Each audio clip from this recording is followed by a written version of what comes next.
A service of KIBMradio.com, the Internet's home for an all old-time radio.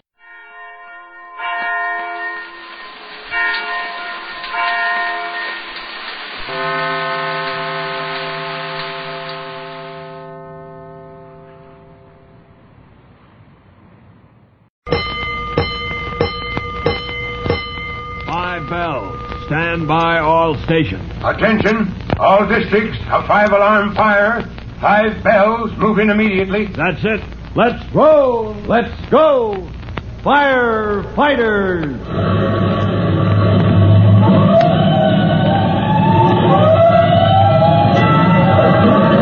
Presenting Firefighters, the true-to-life story of our unsung heroes who stand ready to ride by day or night against our most murderous enemy, the demon of fire.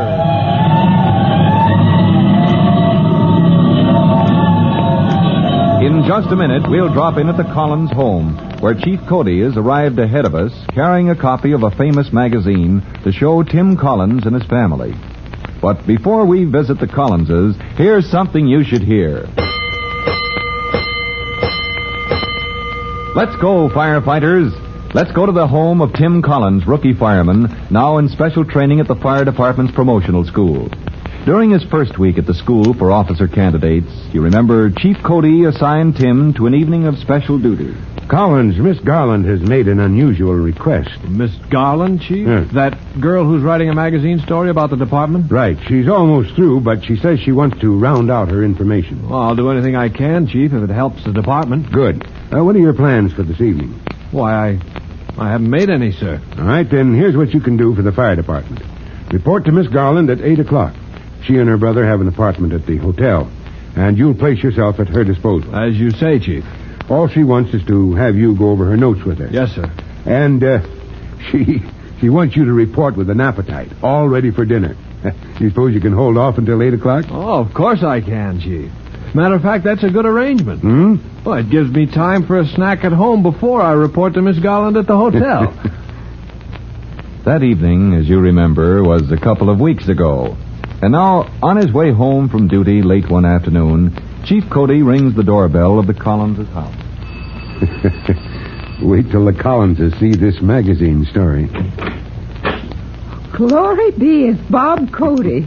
We haven't seen you for so long, Chief, I thought you'd forgotten us. Now, is that likely, Mrs. Collins? You know better than that. Well, you know you've been neglecting us. Come right here. Well, just for a minute, ma'am. My driver can wait. I'll be right out, Vito. I'm on my way home, Mrs. Collins. Home? You mean you're on your way to eat in some restaurant? Tim, Jimmy, it's Chief Cody. Huh?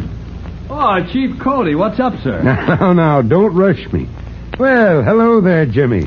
Where's Trudy? Oh, Trudy's upstairs in bed, dodging her chores. She's a little under the weather, sir. Mom put her to bed, and if she wants a tray, Jimmy or somebody can take it up. Oh, me? Listen, I got enough to do. Oh, Jimmy, you've been so cross all week, and now... What's the matter with you, Jimmy? You can carry a tray upstairs to your sister, can't you? Oh, always something. Now I'm running errands for a girl. Jimmy, talking like that before Chief Cody, too. Excuse me, Bob. I'll see if Trudy needs anything. I'll be on my way in a minute, Collins. I just wanted to show you and your family this magazine article, the one Miss Garland wrote. It's in print already? Look for yourself. Oh, good grief, all these pages. And at the end it says continued. She's going to write more, too? Next time about the Firefighters Brigade. How do you like that, Jimmy? Oh, the brigade, that bunch of... The Firefighters Brigade is a great bunch of kids, Jimmy. Your brother told Miss Garland about them. Jimmy, come upstairs a minute, dear. Mom's calling you, Jimmy. I'm not deaf. I'm coming. Guess I can hear all right. Huh. Say, what's the matter with that boy, Collins? Something on his mind? Doesn't act like himself at all. Hanged if I know, Chief. He's had a chip on his shoulder the past few days. Off his feet, I guess. Well, son, I'll leave the magazine. Time I was moving along. Hey, Tim, is the chief still here? Just leaving, Jimmy. Oh, Mom wants to know if you can stay and eat with us. Oh, say, why not, Chief? You're off duty. Why don't you relax? Take it easy for a while. Well, Mom says there's an old leg of lamb and potatoes and stuff if you want to stay. Jimmy, You know she never said it like that. Well, Chief, you remember just a moment ago what we said about chips on the shoulder? You know. yes, I certainly do, Colin. Somebody is way off his feed. Huh? Who are you talking about? You going to stay, Chief? Will you stay as a favor, sir? A favor to Mom and me? Not as a favor, son. I'll stay because I can't resist your mother's cooking. I'll be happy to stay. Okay, Mom. He'll help us eat that old lamb. Oh, fine. I'll be right down. And, Jimmy. Yeah? What now? Jimmy, you show a little respect for the chief. I'll let it go, Colin. But if he can't speak to you decently... Not now, son. Jimmy, will you do an errand for the old man, save a little wear and tear on my feet? Oh, all right. I guess so. Well, my driver's waiting outside. Will you tell him I said not to wait? He can take the car back to headquarters. Well, who's driving? Vito? No. Okay, I'll tell him. I can holler at him from the front door. If he hollers at Vito too much, he'll get his ears pinned back. Chief, that's why I hoped you could stay. What? Well, you don't expect me to pin Jimmy's ears back. No, but... Well, he's always been so devoted to you, Chief, and now that he's acting like a bear with a sore paw, I thought maybe you might be able to snap him out of it. I've never seen that boy so cranky before. That's a fact. Now, I want to hear all about it. Is that the magazine? This is it, Mrs. Collins. But here's what you'll want to see. This picture on page 82. Oh, hold it so I can see, Mom. Why, it's a man on a ladder, isn't it? Well, why is he climbing up into that tree? Oh, good grief. Where'd they get that picture? Okay, Chief. Your car's going back to headquarters. Well, thanks, Jimmy. Let Jimmy see that picture, Collins. Look, dear, firemen climbing a ladder to get up in a tree. All the outlandish things to do. That's Oh, that's Tim up on that ladder. It is? Well, let me look again. That's your boy, all right, Mrs. Collins.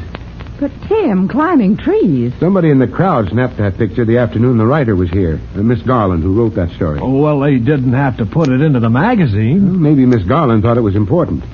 You see, Mrs. Collins, when that picture was made, Tim was climbing to rescue a boy who was caught high up in the tree. Tim, you never mentioned a word about it. Oh, never gave it a thought. Good grief, they don't have to make such a fuss about a little thing like that. The boy was paralyzed with fright, Mrs. Collins. This young fellow of yours brought the lad down. He might have fallen, anything might have happened. But Private Collins brought him down safely. My Tim. Chief Cody, may I have this magazine? I want to keep it. Oh, it's yours. And here's another one for Jimmy in case he wants to show it to the Firefighters Brigade. Huh? You speaking to me, Chief? Jimmy, aren't you going to thank Chief Cody for telling us about Tim when Tim never says a word about himself and bringing us the magazine and all? I'm so proud. Proud? For what? Mom, leaving me out of it. If Jimmy can't be polite, even to Hush, you... Tim. Jimmy didn't mean to be rude. Now, honestly, Jimmy, won't you be proud to tell that story to your brigade? Story? Oh, well, Mom, I tell you, I just wasn't listening. Oh. Jimmy. Mom, Chief Cody, I'm sorry, but now, I'm gonna... hush, Tim, please. I won't have any... Chief Cody, thank you for telling me about Tim. I'd better see if everything's ready for the table. Well, please excuse me. I'll be right back. Hey, Mom. Mom, I'm sorry. Yeah, well, Jimmy, you did it. You made Mom cry. Oh, no, I don't want to do that. Well, you've been trying hard enough all week. I'll hold it, Collins. I thought I'd take a stroll down to the corner and get some ice cream for dessert, and Jimmy could come along and tell me what flavor to buy and keep me company. That's all right, isn't it, if Jimmy and I take a stroll together? Well, sure, I get it, Chief. I'll stay here and help Mom in the kitchen. Well, then come along, Jimmy. We'll get the ice cream. And thanks, Chief. Maybe that stroll is just what's needed. I'll tell Mom where you're going. As Chief Cody and Jimmy walk down to the corner store for ice cream, Tim's young brother is more like himself. But the Chief knows he has some kind of trouble on his mind. Something's bothering you, Jimmy. I know. We've been pals for a long time, and I can tell. Oh, gee, it's nothing important, I guess. Not enough to get Mom upset about it anyway, the way I did. From something you said, I wonder if it's the Firefighters Brigade. Huh? Well, golly, how did you know? Is it the brigade, Jimmy? Yeah, it is. Now you're getting me all upset. Well, I think I'm gonna get out of the brigade. What's that? I couldn't quite hear that. I'm gonna get out of the brigade, I said. Well, here's the ice cream place, and please, Chief Cody, I don't want to talk about it anymore. All right, let's go inside. I'll wait outside for you, Chief Cody. Well, now what? Nothing. I I just don't want to go inside. Who's in there? Who's that you're glaring at through the window? Oh, nobody much. Isn't that young Williams, Whitey Williams? I guess it is. Every place you go, there's that Whitey Williams. Always butting in everywhere. Whitey Williams, he's an officer in the Firefighters Brigade, isn't he? In your brigade at Northside School? Pretty soon he can be all the officers if he wants to, after I quit. So that's it. So there's trouble between you and Whitey. Yeah. Well, and between us, we're making a wreck out of our brigade. Jimmy, I'm going to look into this. Now, come on, don't hang back. We're going in there and find out what this is all about. So Chief Cody is about to find out why Jimmy Collins has been so hard to get along with all week. Tim's young brother is in the midst of a feud with Whitey Williams, and their quarrel threatens harm to the Firefighters Brigade at Northside School. That's a situation Chief Cody cannot tolerate, and for his effort to bring Jimmy and his rival together, listen to our next true-to-life episode of The Firefighters. In just a moment, Chief Bob Cody will tell you, boys and girls, how you can help the firefighters in your own town. But first, here's a message you ought to hear. And now, Chief Bob Cody with a special notice for the Firefighters Brigade. Chief Cody. Hello, boys and girls. This is your friend, Chief Cody. And here's the next item on our list of leading causes of fire. Ready? All right, write it down. Storage in lockers and cupboards. Now, of course, we keep things in places like that. That's what they're for. But here's the danger. Sometimes we store cleaning cloths that have been soaked with oil, or work clothes crusted with paint or grease, and soon fire can start from spontaneous ignition. Heat builds up, fire starts, and we're in trouble. So check up on that fire hazard. Careless use of lockers and cupboards for storage. Well, that's all, and goodbye for now. Fire Chief Cody and the young rookie fireman Tim Collins will be back on the same station the next time you hear... That's it. Let's roll!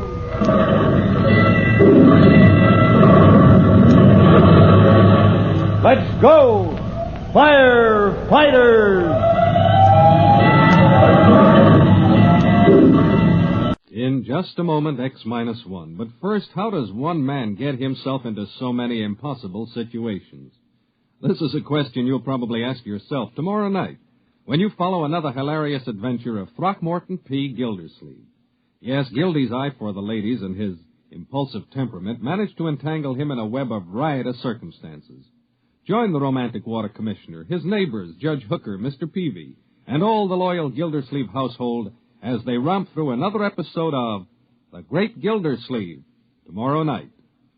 And now stay tuned for X-1 on NBC.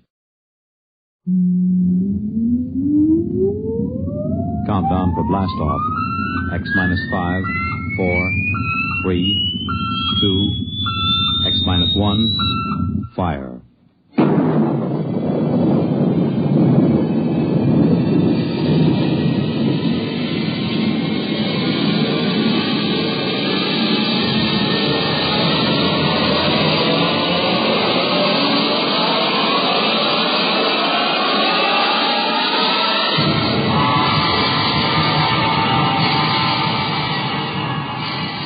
From the far horizons of the unknown come transcribed tales of new dimensions in time and space.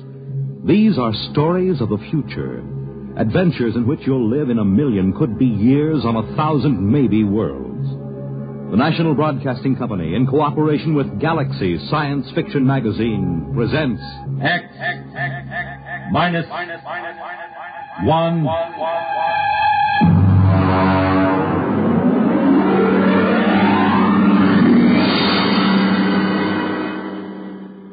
Tonight's story, The Cave of Night, by James E. Gunn.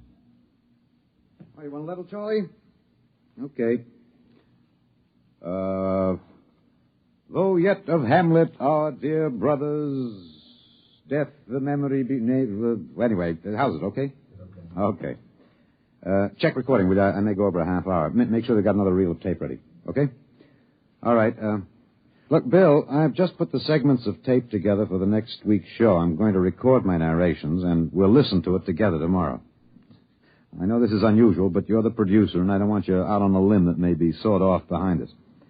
This week's show is liable to either win us every award from the Peabody to the Pulitzer Prize or maybe put the network out of business. Okay, we start with the standard opening.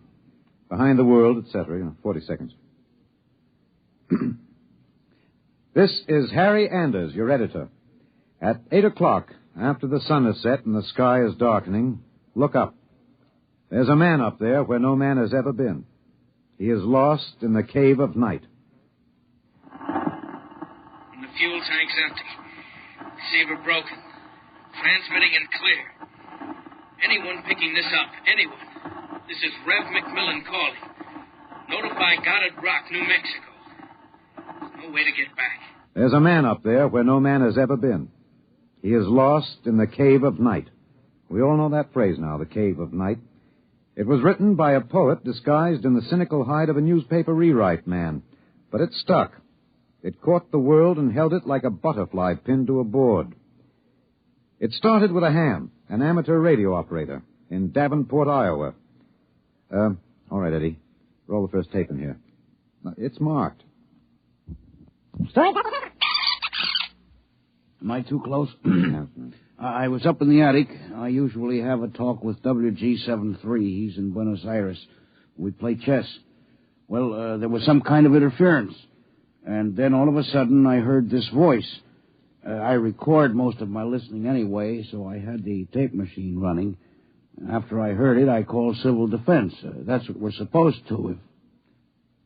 Look, Bill, I haven't done the final editing on these tapes, so don't worry if they're a little rough. Down out of the night, flung from the darkness, came these words, the first of so many that electrified the world. Notify Goddard Rock, New Mexico. No way to get back. No way to get back. I'm stuck up here. No way to get down. What does it take to catch the pity of the world? A man wedged underground in Kentucky. A little girl in the bottom of a well. Somebody alive, waiting for rescue, with the days of his life numbered. Somebody somewhere waiting for us to get him out.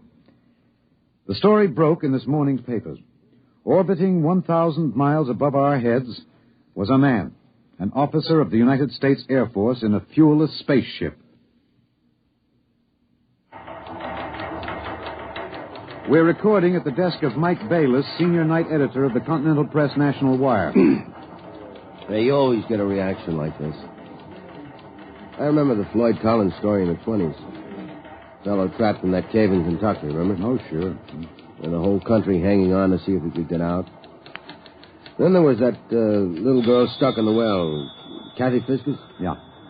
We pulled all those stories out and put them on the wire for background. But this hit bigger. We got the first lead from an Air Force handout in New Mexico. They just said an experimental rocket failed to return to base. But by that time, the cat was out of the bag. Ham operators picked up those messages from Boston to Fairbanks, Alaska. Mr. Bayless, you first used the phrase, the cave of night, didn't you? Yeah, I guess so. I mean, you got to get a little purple on a thing like this. People eat it up. You can't spread it on too thick. Anyway, I was lost in a cave once when I was a kid in upstate New York. I waited around for a couple of hours in the dark until they came for me. It kind of reminded me of that. It reminded the world of terrors at night, of struggling awake through nightmares. The fears of loneliness, darkness, falling, suffocation, thirst. It reminded me of Rev McMillan. Perhaps I have an advantage over all the other reporters for newspapers and radio and television because I knew Rev McMillan. I knew him in college and in the Air Force. I knew that he was testing rocket-powered craft at Goddard, but I didn't know they were so close to space. No one knew, till those messages of desperation crackled down through the atmosphere. I remembered Rev when I saw those headlines that morning.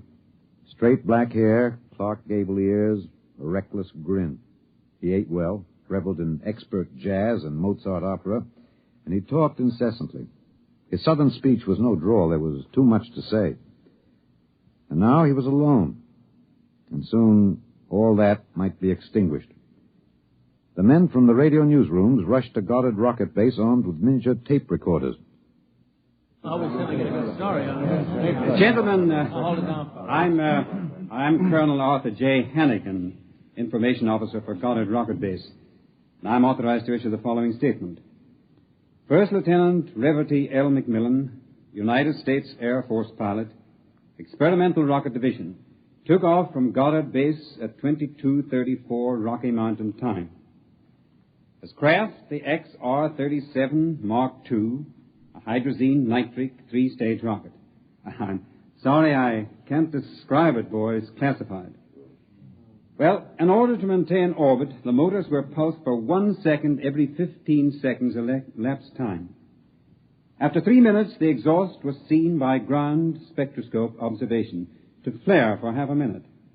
His fuel supply is exhausted. The craft has reached sustaining orbital speed. What does that mean, Colonel? He's out of gas. He can't get down. The first mobilization was of the scientific brains massed at Goddard. Few of them knew Rev. Brains at a research project are usually carefully sorted out and salted away from the distractions of the outside world. They designed, they invented, they calibrated and theorized. But they didn't know the short, stocky man with a lopsided grin who rode the fruit of their labor up and out, and now circled the world of his birth, with time ticking out. I covered the hearings in Washington for the network newsroom. I flew down from New York, and the stewardess came out every few minutes to tell the passengers the latest news. She called him Rev, although she never knew him, and once I thought I saw a tear. The hearing was before the subcommittee of the Senate Committee on Military Affairs. Presiding, Senator Alan J. Haggister of Kentucky. All right, General Finch. You've made the technical situation fairly comprehensive, even to an old canebrake, redneck hillbilly like myself. I have tried to make the gravity of the situation apparent, sir. It appears to me, General, that the sacred life of a human being created in the image of his maker is in danger. It's no light thing to be thrown away like some guinea pig. If that ship wasn't safe, if that poor man up there in the cave of night is to die, somebody is responsible. Isn't that right, General? Sir, a manned rocket was sent up because of one simple fact. It takes a computer of tremendous versatility and capacity to operate a Harrison-Munch reactor engine. A computer of infinite complexity. And I ask you, General, I put the question to you, why was such a computer not designed? It has been designed, sir. It was designed 500,000 years ago. There is only one mechanism competent to handle those controls, sir. That is the human brain. All right. I turn now to my second question, General, and I ask it not only for myself and my colleagues on this committee, but for 170 million Americans listening on the radio, watching on television. With that man up there living out his last days, why was it not possible to send a ship up after him? Why was there no second ship built? For one reason, Senator, money. The appropriation for rocket research fell short by 12% of the amount needed even to build one vessel. Oh, frankly, gentlemen, the deficiency was made up by cutting corners and diverting funds from other projects. That is not the point, General. There's a man up there who's going to die. With the limited funds you gave us, we've done what we set out to do. We've demonstrated that space flight is possible, that a space platform is feasible. If there is any inefficiency, if there is any blame for what has happened, it lies at the door of those who lack the confidence and the courage and ability of their countrymen to fight free of Earth to their greatest glory. Senator, how did you vote on that?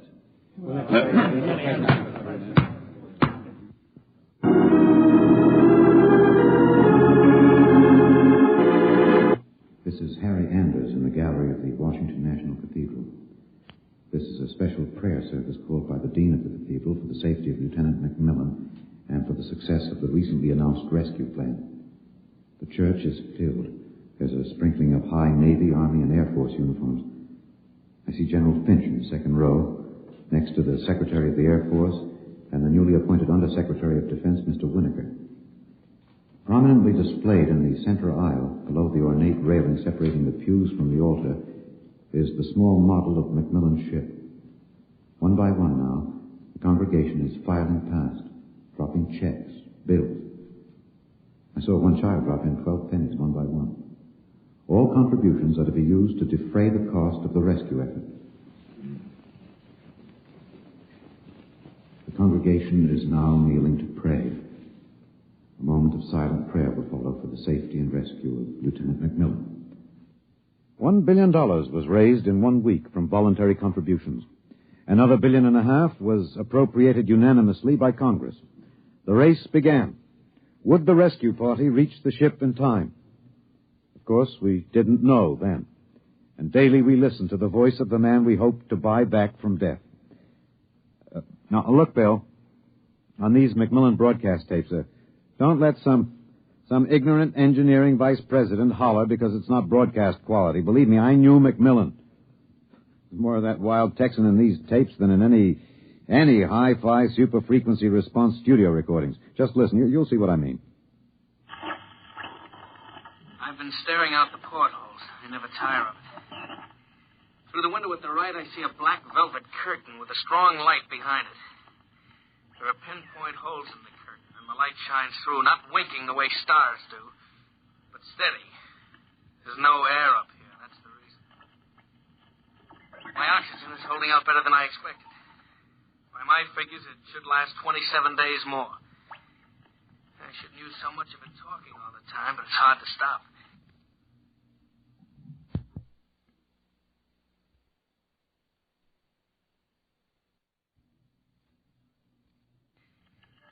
Talking, I feel as if I was still in touch with the Earth. Still one of you. Even though I am way up here. Too bad the receiver is broken, but if it had to be one or the other, I'm glad it was the transmitter that came through all right. There's only one of me. There are billions of you to talk to. You can't see me now. You'll have to wait hours for the dawn. I'll have mine in a few minutes. That's the way he talked. And as we listened to the lonely voice from the night, the engineers, the scientists, the construction men worked round the clock. General Finch presented the problem in the pool interview. I asked the questions for the combined networks that afternoon. Most of you heard the complete broadcast live as he briefed the world with the clipped, laconic delivery of a soldier. There are two basic problems. We've recovered the first and second stages of the rocket. We've only to construct the third stage.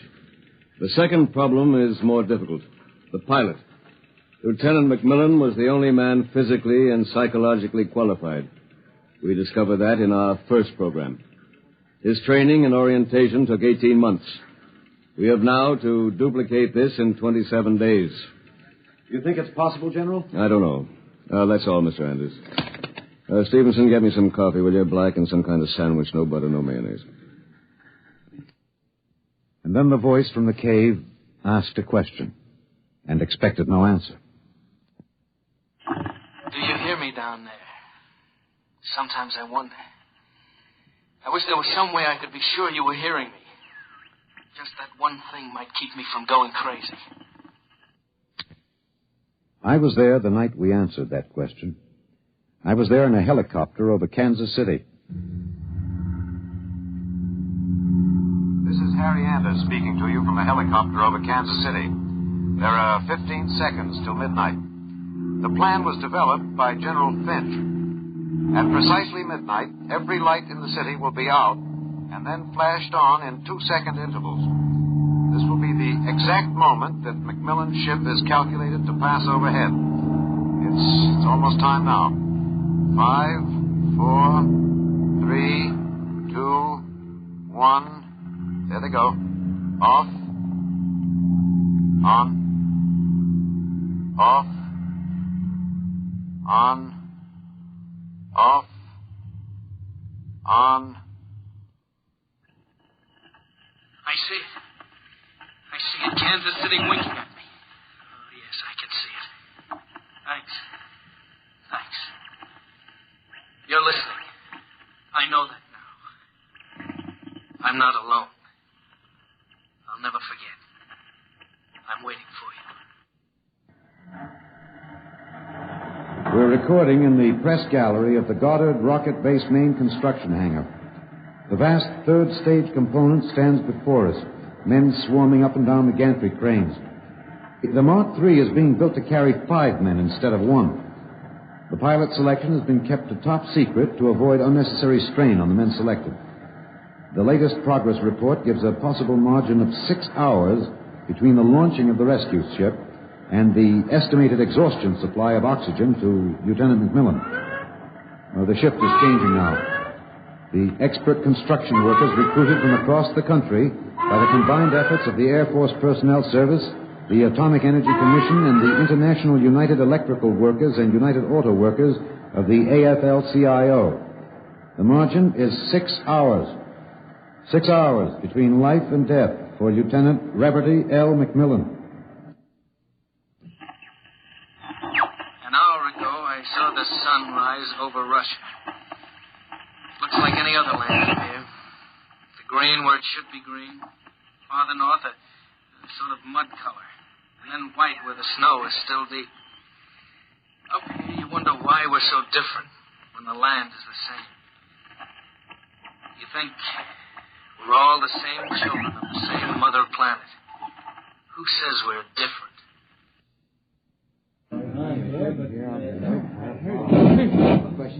Can you hear me in the back? Yes, a little close. Well, how about this? That's better. That's better. All right, gentlemen, I have exactly 5 minutes for the press conference. Therefore, I'm not going to answer any questions. Progress report is as follows. As a safety factor, we're constructing 2 complete 3-stage rockets and 6 additional 3rd-stage components. The telemetered reports from McMillan's ship have added important additional information, and the first of the rescue vessels should be ready to be launched at the estimated time, weather permitting. Now, don't ask a question. Within certain limitations of air turbulence, the rocket will be ready to lift in time to save Lieutenant McMillan. 21 days. The air is bad tonight. I can't seem to get a full breath. It seems to stick in the lungs. It doesn't matter, though. But I wish you could see what I've seen. The vast spreading universe around Earth like a bride in a soft veil. You'd know then that we belong out here. Come out, mankind. Come out and see what I have seen.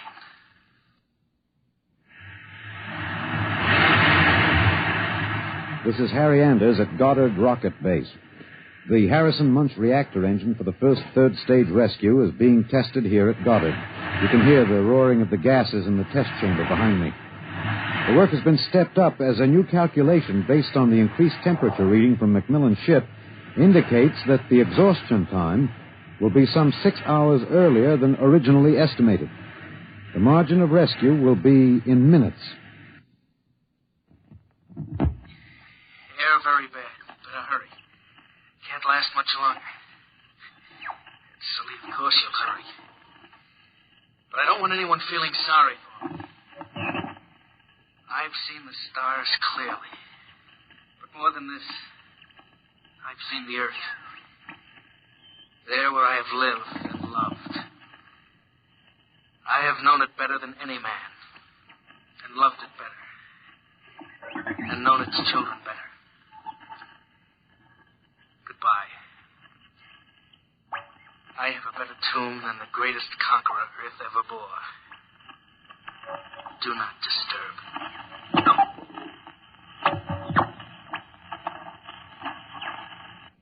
Countdown for blast off. 5, 4, 3, 2, 1.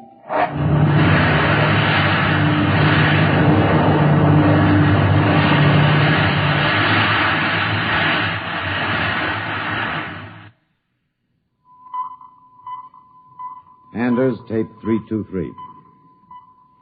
We're in the press operation room of Goddard Field. The rescue rocket has been aloft 53 minutes plus. Its calculated time of arrival is 54 minutes. You will hear the voice of General Beauregard Finch on a direct pickup from the rescue vessel, which has been named unofficially the Lifesaver. Silent crowds have collected at the outer perimeter of the rocket base, as if by their presence they might help it. Come, quiet. The next voice you hear will be General Finch aloft in the rescue ship. The voice quality may not be good. He's speaking over a throat mic in his pressure suit. Mark 3 to base. This is Finch. Secure, thank you. We have just secured to the airlock of Macmillan's ship. I'm now entering the lock. The inner door is closed. I have closed the outer door.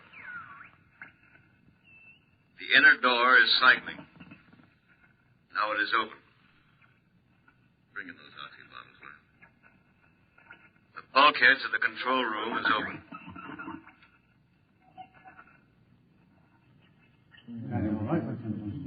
Is he all right?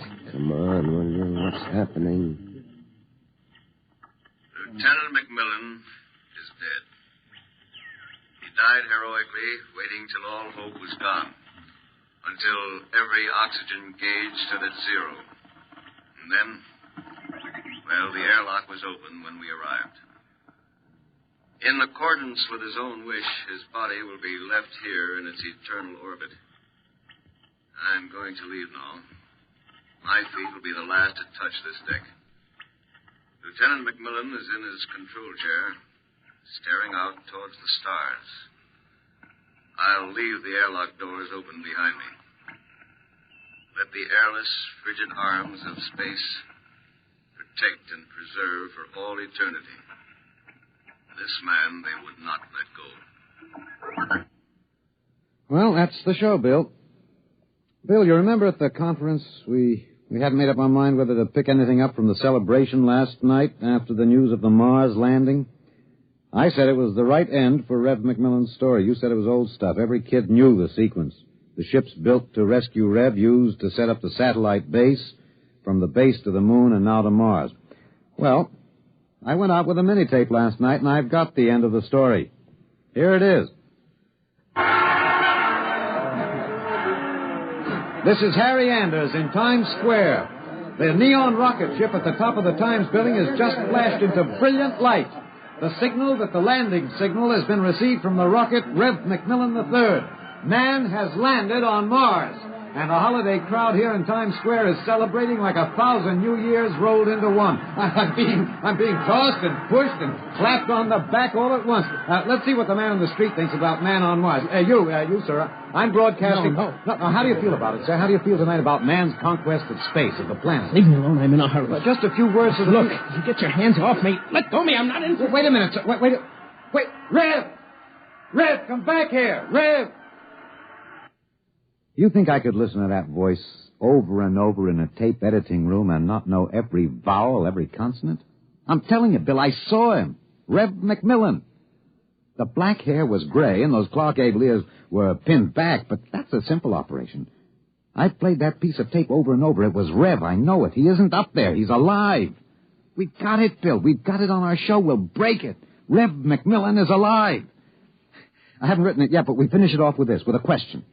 Why did they announce he was dead? I'm in the tape editing room now. I've got the reel ready to record the answer.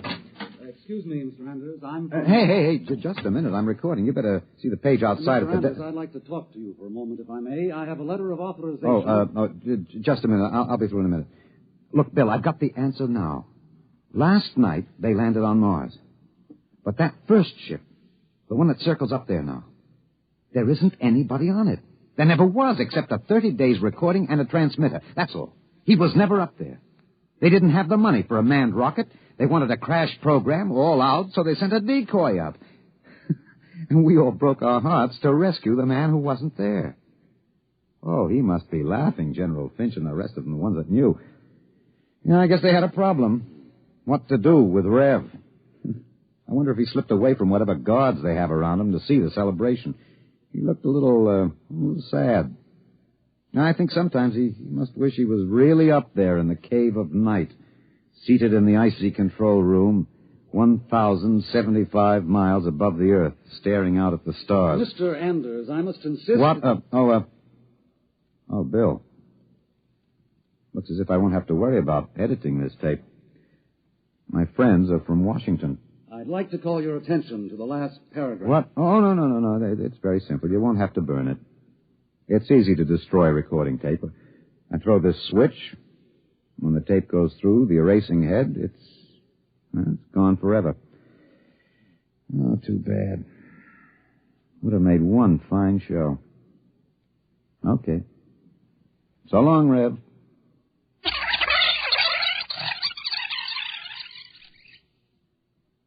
You have just heard X-1, presented by the National Broadcasting Company in cooperation with Galaxy Science Fiction Magazine, which this month features an exciting serial, Slave Ship, by Frederick. The Euclidean submarine bearing Jerry and Joan is plowing steadily southward toward Euclidia, the magic island of the South Seas.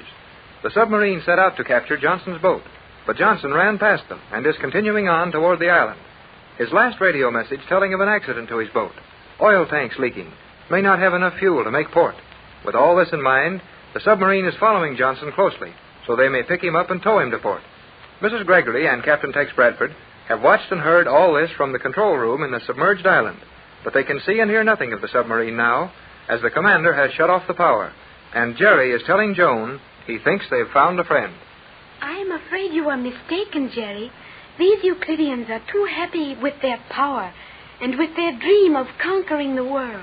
But I tell you, I know what I'm talking about. Now listen, Joan, when that woman commander left us here in the central control section and went up forward there to talk to that engineer, she cut off all the gadgets that pick up our voices and carry them all over the sub, didn't she?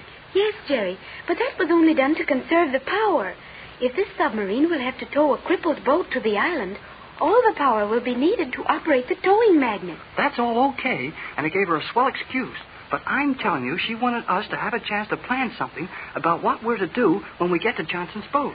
Even if that were true, Jerry, there is nothing we could do of any value.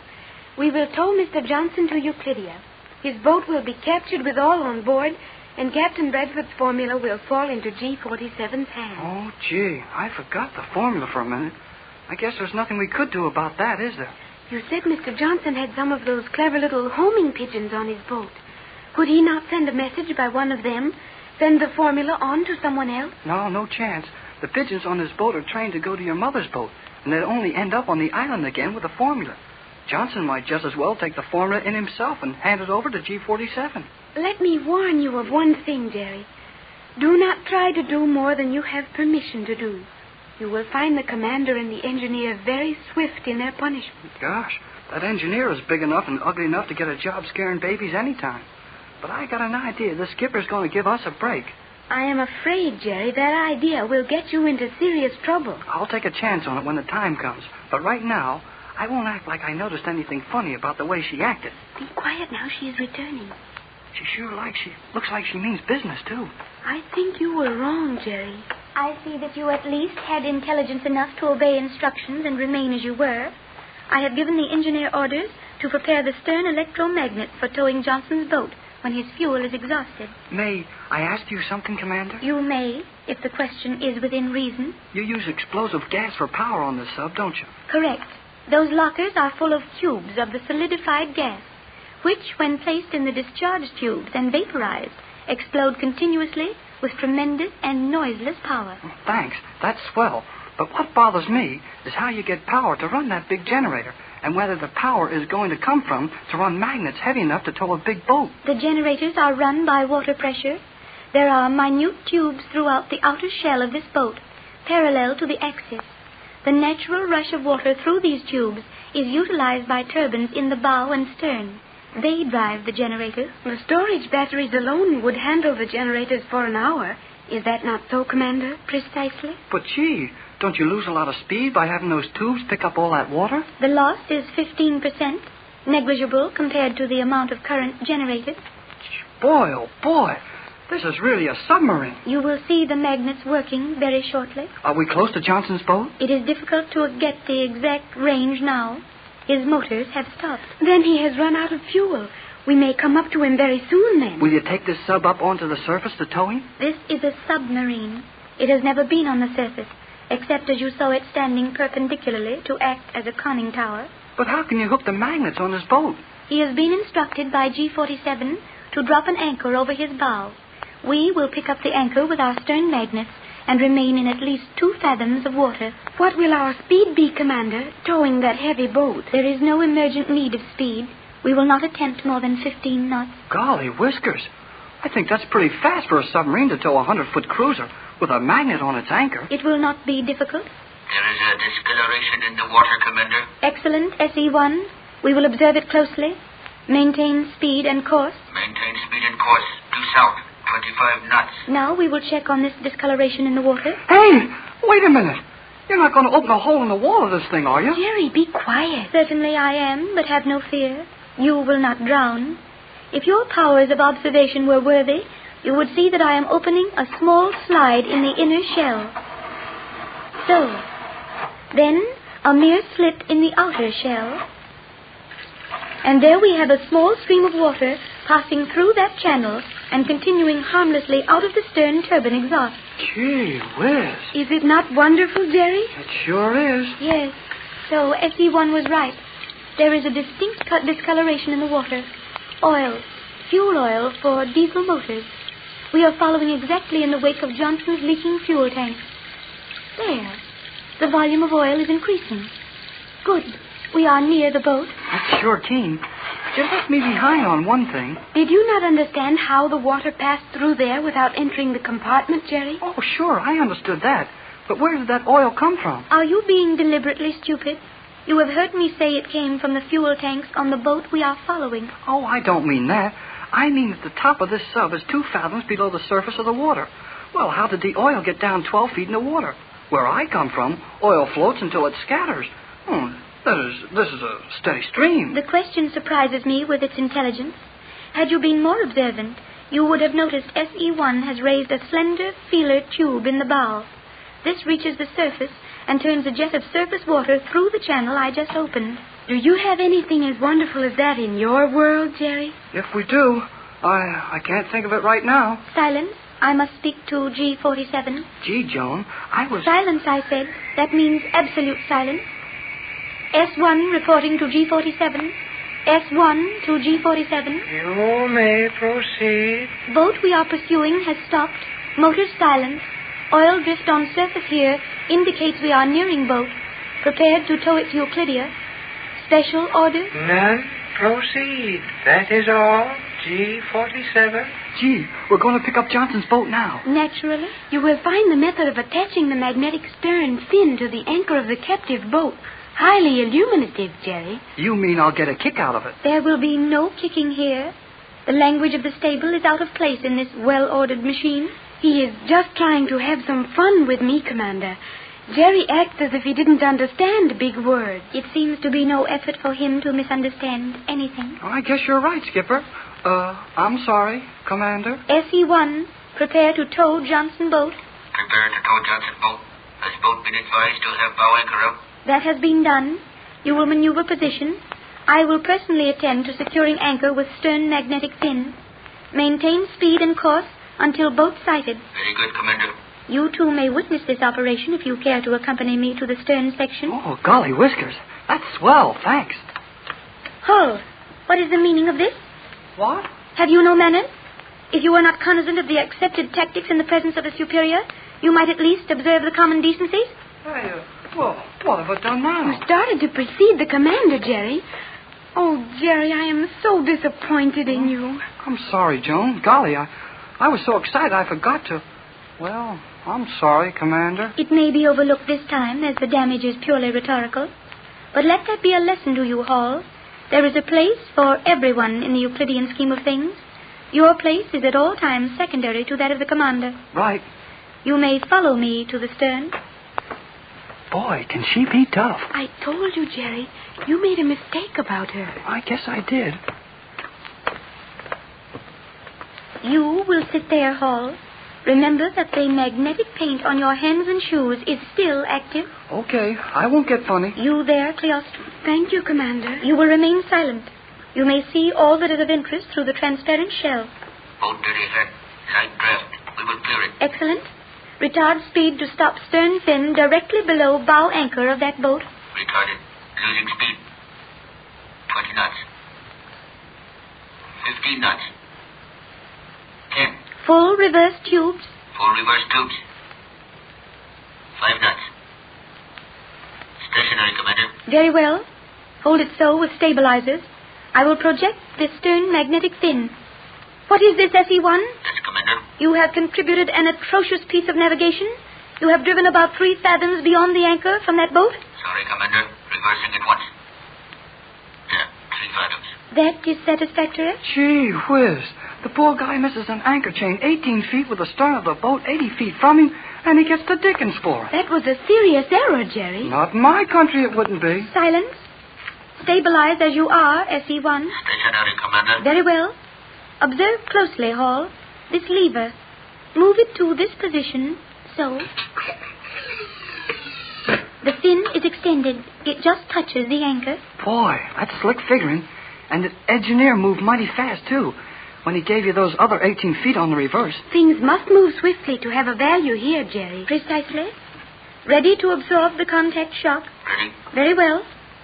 What is the weight of that boat, Hall? Gee, I don't know. I should have known you wouldn't know anything of value. I have never heard the tonnage referred to. Then I must estimate it.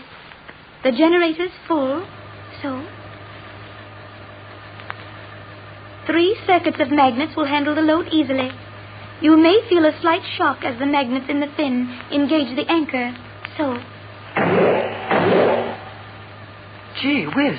Did you see that thing grab that anchor, Joan? Yes, Jerry. I have seen it before. Silence. Ready, SE-1. Ready, Commander. Full speed ahead to break inertia, then retract to 10 knots for cruising. Right. Very good, SE-1. Set your regulator for 10 knots. I will attend the current supply. Same course. Proceed. Very good, Commander. Boy, we're really pulling that big boat 10 knots an hour now? I hardly think yet, Jerry. It should take about 30 seconds to attain speed. Can I use the radio now? We can talk to Johnson easy when we're this close together. You are entirely too close to Johnson. I will take no chances with you, Hall.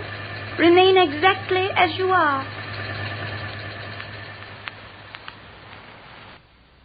Faster than a speeding bullet. More powerful than a locomotive. Able to leap tall buildings at a single bound. Look, up in the sky. It's a bird. It's a plane. It's Superman. Kellogg's Pep. P-E-P, Pep. Kellogg's Pep, the Sunshine Cereal, presents The Adventures of Superman.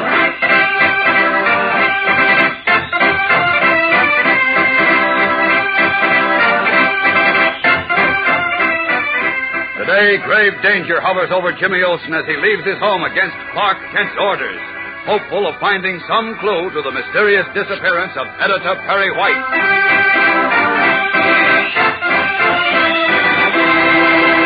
Hello there, gang. This is your pal Dan McCullough. Say, don't look now, but are you missing something? Something slick in the breakfast line called a peach roundup? Well, if you are, it's high time you joined the stampede for this week's Pep Dish of the Week. Yes, sir, it's peach roundup for you. Now, let me show you the ropes. You lay half a chilled peach in your breakfast dish, cover it with your regular serving of Kellogg's Pep, the Sunshine Cereal, and top with the other peach half, round side up. Say, will you be riding high when you tie up with this swell Peach and Pep team? Of course, it's Kellogg's Pep that makes this super dish what it is.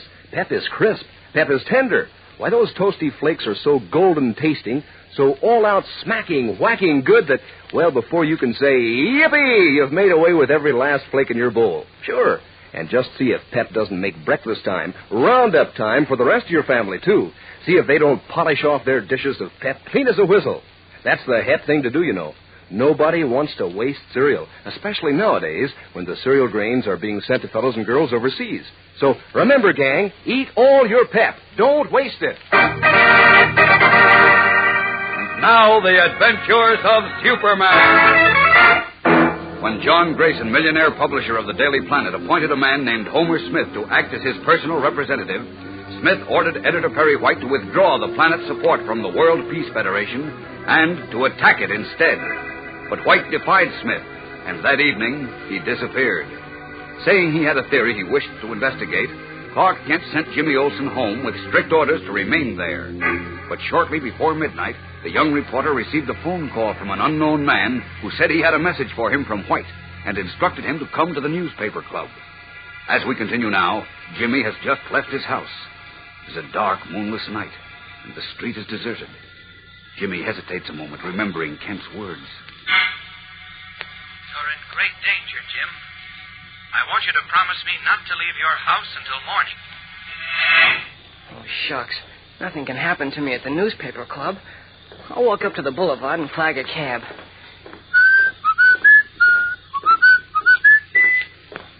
Hey, wait 1 minute, kid. Huh? Who said that? Me. I said, don't move. Stay where you are. Terrified, his legs suddenly like rubber, Jimmy stands rooted to the sidewalk, unable to move, as a huge, burly figure steps swiftly from the bushes and blooms upon him. The young reporter tries to shout, but his tongue cleaves to the roof of his mouth. Then he recognizes Boris Harchenko, the brawny foreman in the Daily Planet printing room. Boris. Yeah, he's Boris. Oh, boy, did you give me a scare. I thought... Never mind, you thought. Why you do go out of house when Mr. Kent say you stay inside? Oh, did Mr. Kent send you to watch me? Yeah. He say, Boris, I think Jim may be in danger. You go see he don't leave house tonight. Also see nobody go in Jim house tonight. Well, I've got to go to the newspaper club. You can come along if you want to. No, you don't go no place. Oh.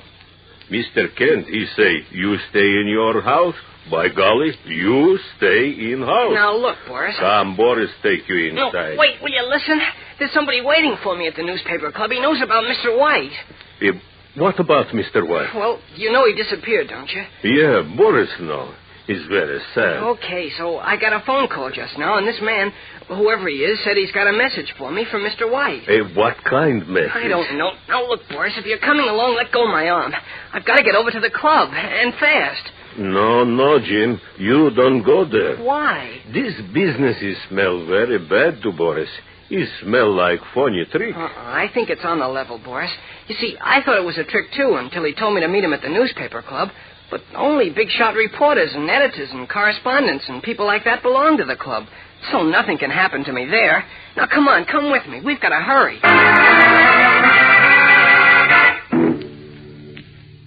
This is the newspaper club library, Boris, where the man said he'd wait for me. Is nobody here? Huh. That's funny.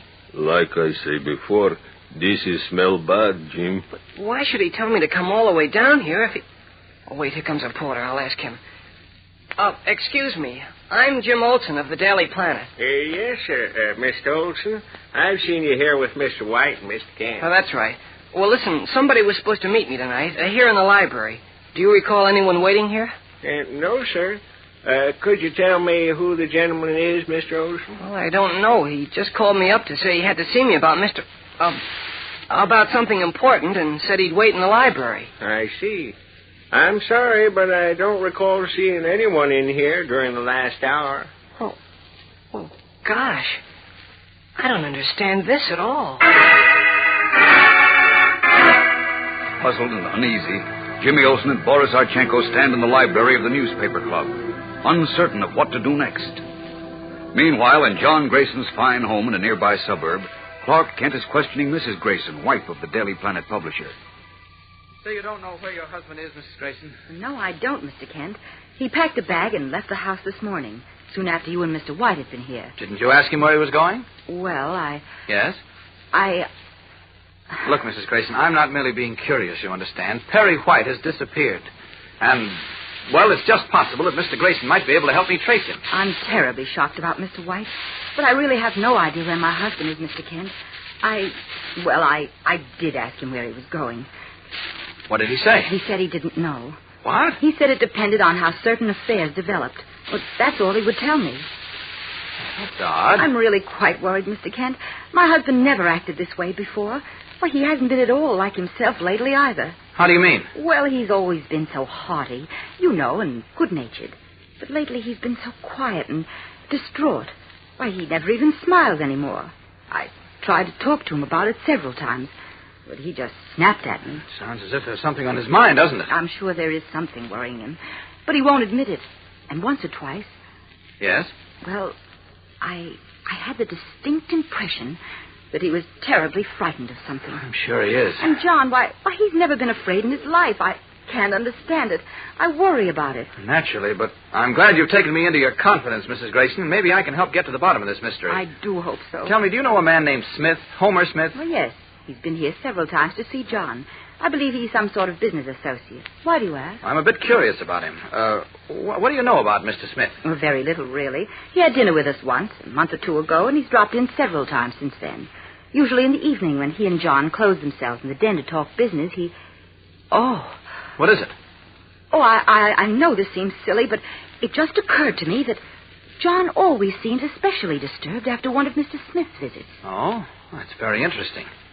Do you happen to know where Mr. Smith lives, Mr. Grayson? Well, let me see. He mentioned it once. Oh, yes, I remember. He lives at the Metropolis Hotel. Metropolis Hotel? I left Lois there. I beg your pardon? Oh, nothing. I've got to leave now, Mrs. Grayson. Please don't worry about Mr. Grayson. I'm quite sure he's all right. Good night.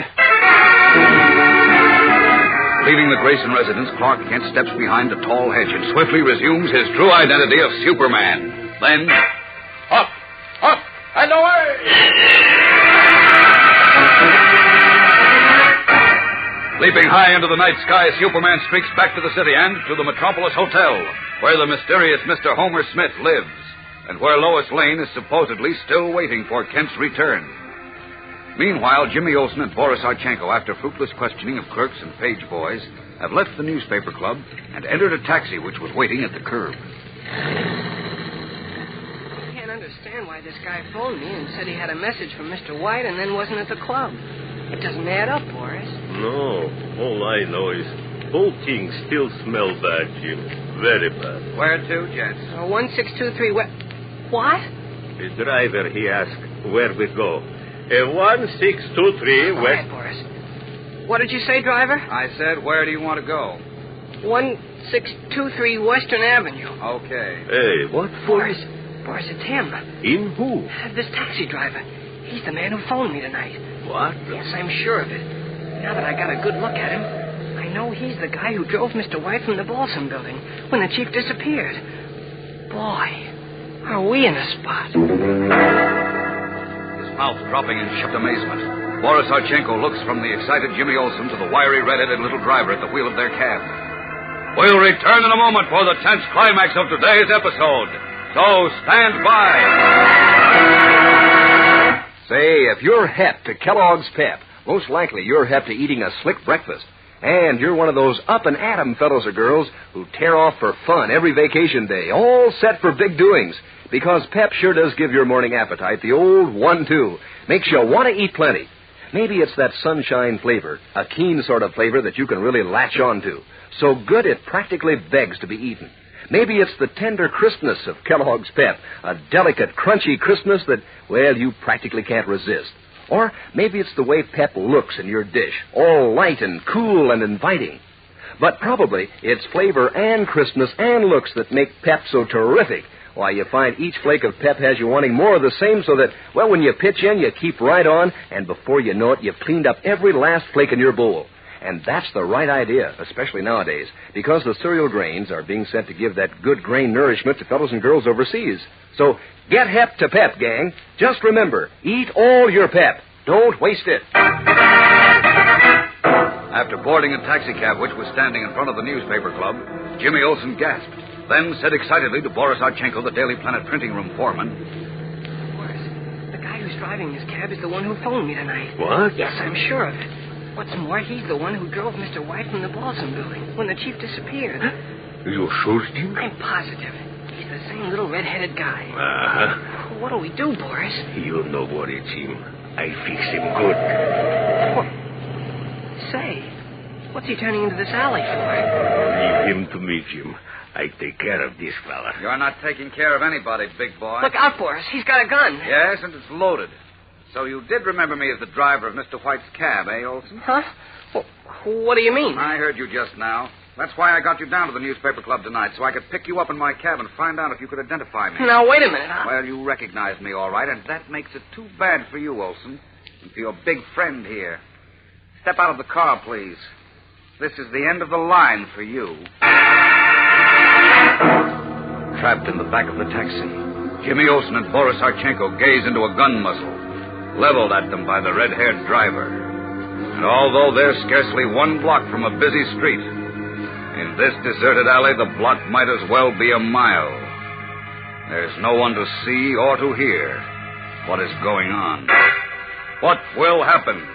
What is behind this mysterious menace, which has thrown a millionaire publisher into deadly fear, has caused the disappearance of editor Perry White, and now threatens the lives of Jimmy Olsen and Boris Harchenko? Tomorrow's episode is a thriller, gang, so don't miss it.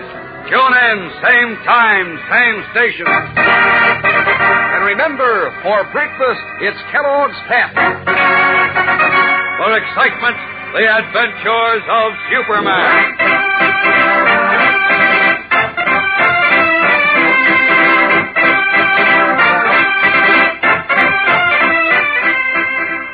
Superman is a copyrighted feature appearing in Superman DC comic magazines and is brought to you Monday through Friday at the same time by Kellogg's Pep, the Sunshine Cereal.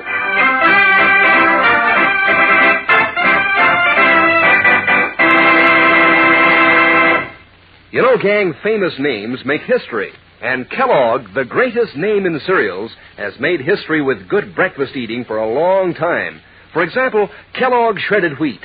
So crisp, so toasty, so delicious. Tender, plump biscuits, 15 of them to a package. That's 15 biscuits crammed with their own natural nut sweet flavor and made just the right size to fit the bowl. And remember, this is whole wheat, so it's good for you, too. Ask Mother for Kellogg shredded wheat. And be sure to be with us tomorrow for the thrilling adventures of Superman. This is the Mutual Broadcasting System.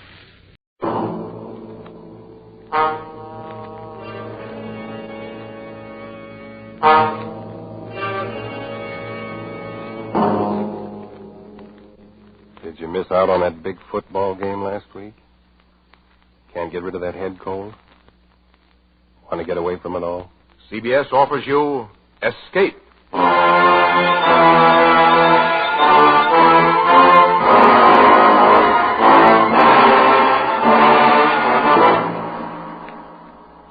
You are groping your way slowly through the dark hold of a ship at sea, moving carefully, step by step, searching intently for something you dread to find, because you know that this ship carries a cargo of death. The Columbia Broadcasting System and its affiliated stations presents Escape, produced and directed by William N. Robeson, and carefully plotted to free you from the four walls of today for a half hour of high adventure.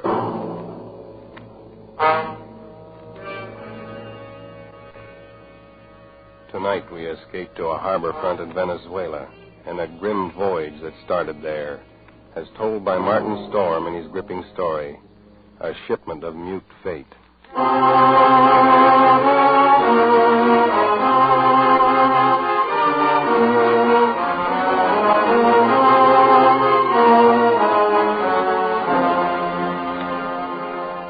I stopped on the wharf at La Guaira and looked up the gangplank toward the liner Chan Cave, standing quietly there at her moorings.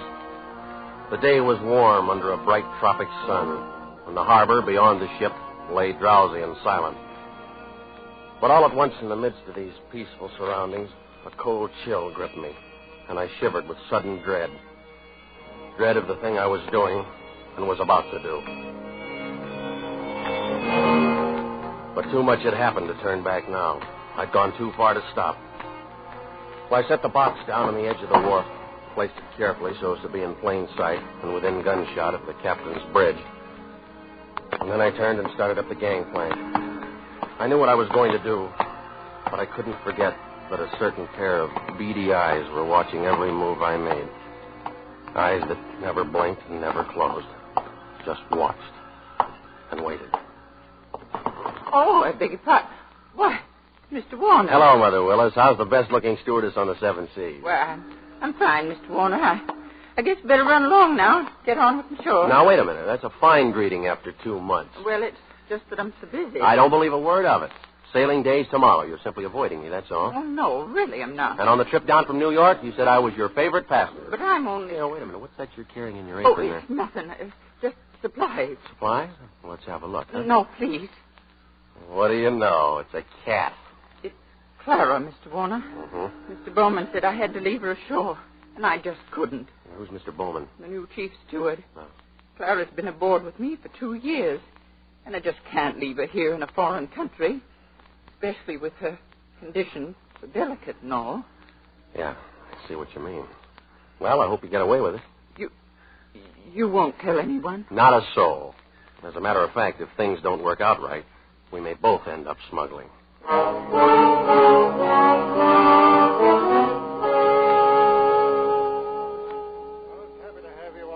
On the trip down 2 months ago, Christopher. I'm very glad you're coming along with us on the run back to New York. Thanks, Captain Wood. There is one thing, though. I'm having a little trouble with the customs men here, and I wondered if you might... I can't do it, Christopher. I just cabled your father this morning. Told him I'd done it for you if I possibly could. Sent a request from New York, you know. Yeah, I thought he would. I wired him from upriver last week. I hate to refuse, but it's absolutely out of the question. Well, Captain Wood, I'm afraid I don't follow you there. Responsibility to the passenger, son. We have women and children aboard. On a liner, the safety of the passengers comes ahead of anything. But with proper precautions. Something might happen. I don't know what, but something might. You've carried worse things? There isn't anything worse. And any skipper afloat will bail me out. Now, Christopher, I simply can't take the chance, and that's final.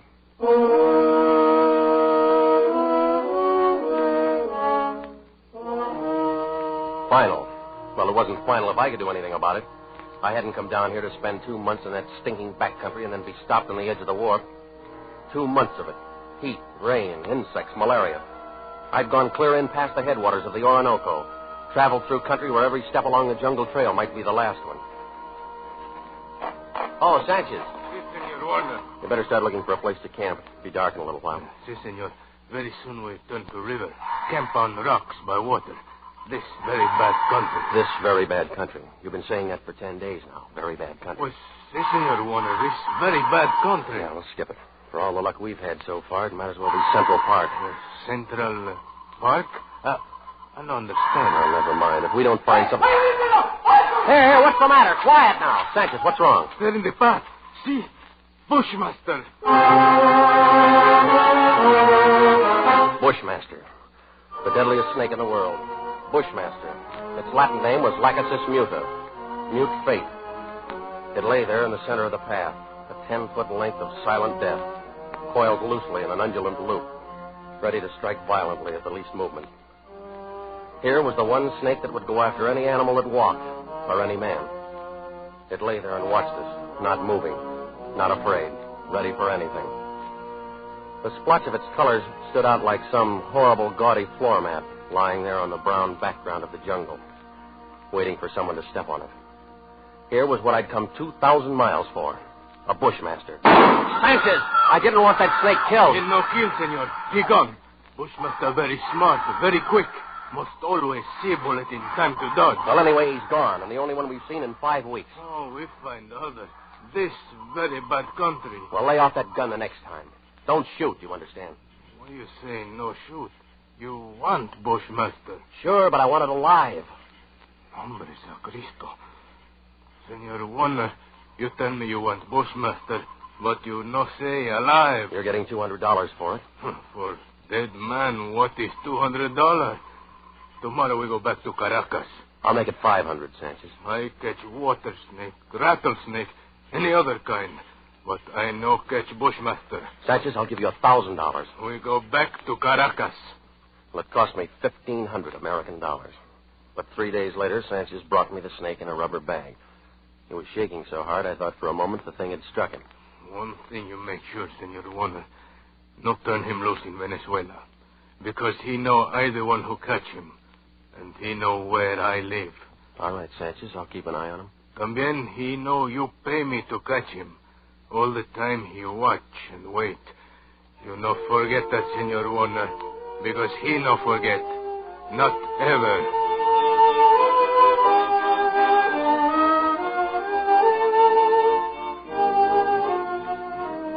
Well, after going through all that trouble and danger and laying out $1,500, I wasn't going to let a pig-headed ship captain stop me at the last minute. At least not as long as the cables were still in operation between La Guaira and New York. Morning, Captain Wood. The boy at the hotel said you wanted to see me. That's right, Christopher. Sit down. Thank you. It seems you weren't willing to let matters stand the way we left them yesterday. Well, sorry to go over your head, Captain Wood, but I had to. The museum sent me all the way down here for it. And I'm not going to be stopped by red tape. This will be the only live Bushmaster ever brought to the United States. Yes, and if I had my way of it... well, orders are orders. I got a cable from the head office this morning. All right. I suppose we talk about precautions. I'll handle it any way you say. Got to have a stronger box. That crate's too flimsy. Well, it's stronger than it looks. And that wire screen on top would hold a Wildcat. But anyway, I bought a heavy sea chest this morning. I will put the crate inside of it. Sounds all right. You got a lock on it? Heavy padlock. It's fixed so that the lid can be propped open a crack without unlocking it. The snake's got to have air. But in dirty weather, that lid stays shut.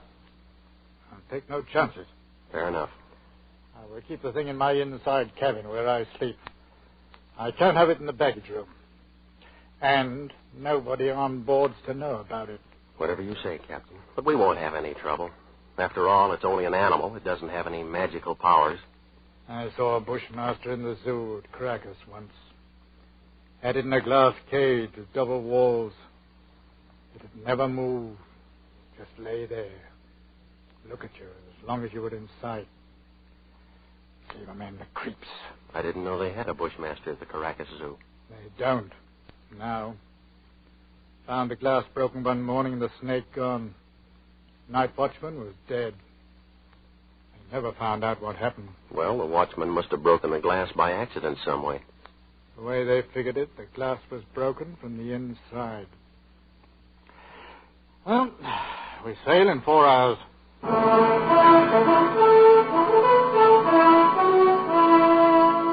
We steamed north into the Caribbean with perfect weather and a sea as smooth as an inland lake. The barometer dropped a little on the third day, but cleared up overnight and left nothing worse than a heavy swell. But in spite of the calm seas and the pleasant weather, I found myself feeling more and more often an ominous foreboding. I was developing an almost unnatural fear of that snake. Well, I stayed clear of the passengers pretty much. Got the habit of dropping into Captain Wood's quarters several times a day. He kept the heavy box underneath his berth. I'd approach it quietly and shine my flashlight through the open crack. Never once could I catch that 12-foot devil asleep, or even excited. He'd be lying there, half coiled, his head raised a little, staring out of those beady black eyes, waiting. He'd still be like that when I'd turn away to leave. Maybe that's what bothered me, that horrible and constant watchful waiting. What in the name of heaven was he waiting for? Well, hello there, Mr. Warner. Oh, how are you, Mother Willis? Why, but you and the captain spend an awful lot of time around this cabin. I'm beginning to think the two of you must have some guilty secret. Oh, no, nothing like that, Mother Willis. I don't know about Captain Wood, but I certainly don't have any guilty secret.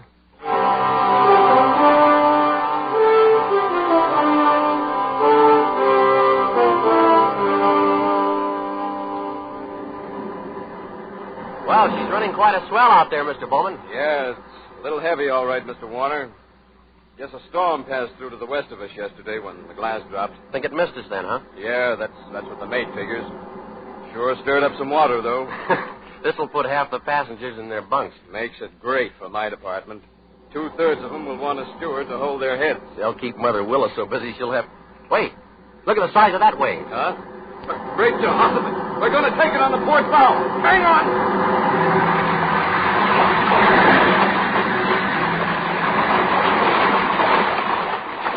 That was a freak if there ever was one. Not another wave in sight. You see them like that sometimes, even in a calm sea. Well, I got to get below, Mr. Warner. That water probably did some damage on the officer's deck. Yeah, I suppose it... What did you say?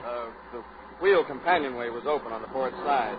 Bridge cabins must have taken a pretty bad smashing up.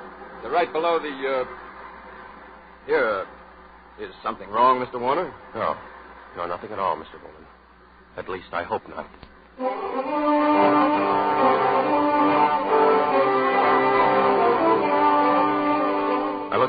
Captain Wood and couldn't find him. Of course, I knew it was only one chance in 1,000, but the chances against that creek wave were 1 in 1,000, too. Well, I couldn't waste any more time, so I stumbled down the companionway and along the passage to the captain's cabin. Oh, come on in, Mr. Warner. Brother Willis. My, isn't this cabin a mess? Trying to get some of these things out to dry. Yeah, well, I just wanted to check. Where's that box that was under the captain's bunk? Threw it out on that, Mr. But where? We didn't know. It was nearly dark when we met together again in the chart room. I don't get the thing at all. No other way around it. We've risked all the time we can. We've got to warn the passengers. Well, how we do it, Captain? Call them all together in the lounge? No, if we did anything like that, we'd be asking for a panic. We'll get one whether we ask for it or not. Pick a few men and go through the cabin decks. Tell them individually, inside their cabins. Watch for any act that looks as though it might cause trouble. And we'll keep an eye on them. Handle the crew the same way. Right. All right, Captain. Okay. Now, as soon as you've finished, arm all the deck officers and start searching again. Our only chance of preventing a riot is to find that damnable snake. The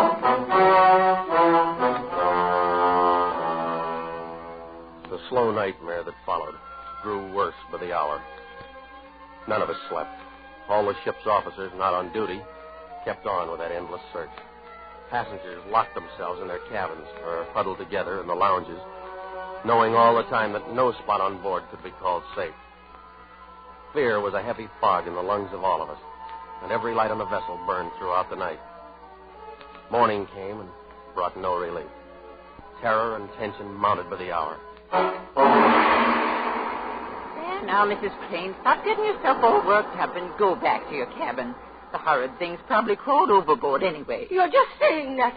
You're paid to say it. You don't know. Nobody does. Now, everything's going to be all right. Oh, if you could only do something. If all of us could only get off the ship. They could fumigate it. Yes. That's what we've got to do. We've got to get off the ship. Now, wait. Mr. Bowman. Mr. Bowman, she's going to jump. No, you don't, lady. Let me go. Let me go. Nice work. Let me go. Nice work, Mr. Bowman. Get her down to her cabin. Whatever you do, don't turn her loose.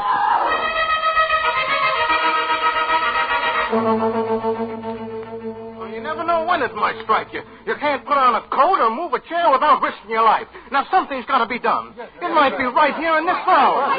All right, mister. You better quiet down. Take it easy. Take it easy, huh? Well, you're a great officer. Why don't you do something about it? That thing might be crawling around here right under our feet somewhere. I said shut up. Are you trying to start a panic? I got a right to talk. I don't want to die. Nobody's going to tell me.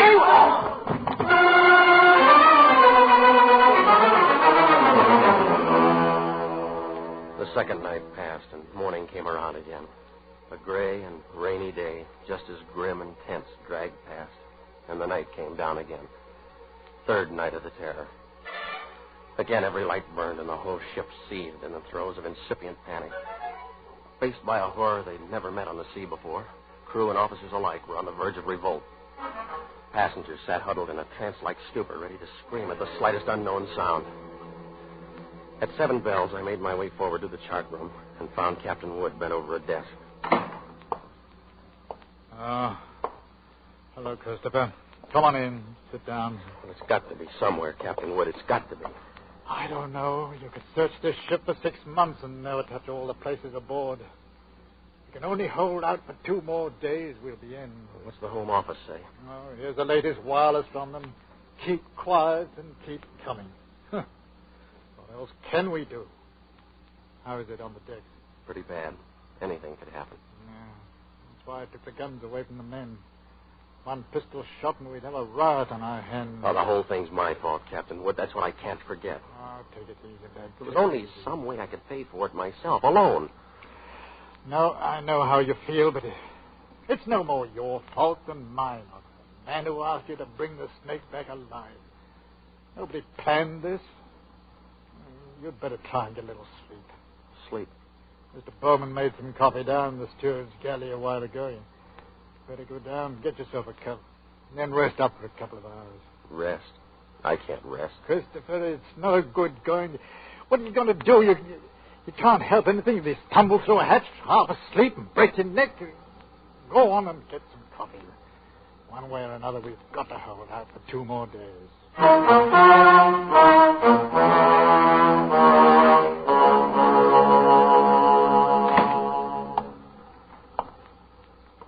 The light was on in the steward's galley, and the coffee pot was standing on the stove. It was still warm, so I didn't bother to heat it. I poured out a cup, carried it over, and set it on the porcelain tabletop in the center of the room. I started to light a cigarette. The door of the pan cupboard beneath the sink was standing slightly ajar, and I happened to glance down toward it. Out from the dark interior of the cupboard shone two glittering points of light 2 inches apart. I dropped the cigarette and moved slowly backward. I'd found the Bushmaster.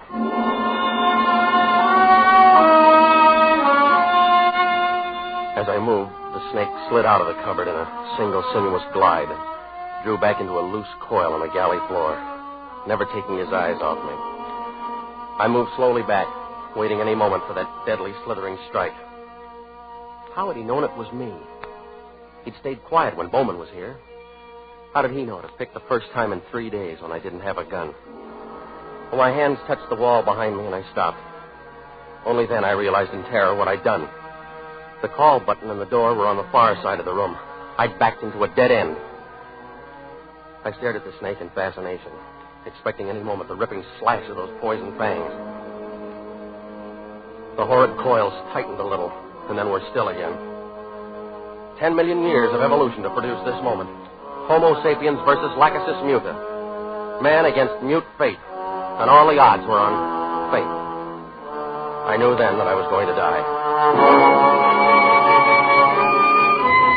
I could feel the sweat run down between the painted wall and the palms of my hands pressed against it. My skin crawled and twitched. And the pit of my stomach was as cold as ice. There was no sound but the rush of blood in my ears.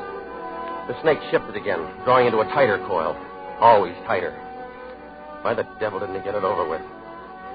And then, for just an instant, his head veered away. Something moved over by the stove. I didn't dare turn to look at it. Slowly, it moved out into my line of vision. There was a cat. That scrawny cat Clara that Mother Willis had sneaked aboard in La Guaira. Its back was arched and every hair stood on end. It moved stiff-legged now, walking in a half circle around the snake.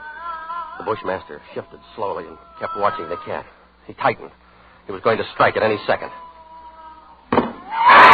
He struck and missed. The cat was barely out of reach. Now she was walking back and forth again. She was asking to die.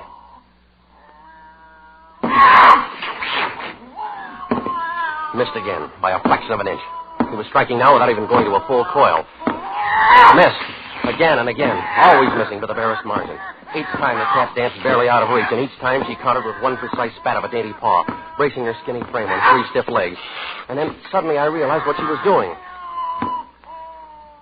The Bushmaster was tiring, and one strike was just an instant slow. But in that split second, sharp claws raked across the evil head and ripped out both of the lidless eyes. That cat had deliberately blinded the snake. Well, he didn't bother to coil now, but slid after her in a fury, striking wildly and rapidly, always missing, and every strike was a little slower than the last one. Until finally, as the snake's neck stretched out at the end of a strike, the cat made one leap and sank her razor-sharp teeth just back of the ugly head, sank them in until they crunched bone. With tooth and claw she clung as the monstrous snake flailed and lashed on the floor, striving to get those hideous coils around her, trying to break her hold, to shake off the slow and certain paralyzing death that gradually crept over them and at last stilled his struggle forever.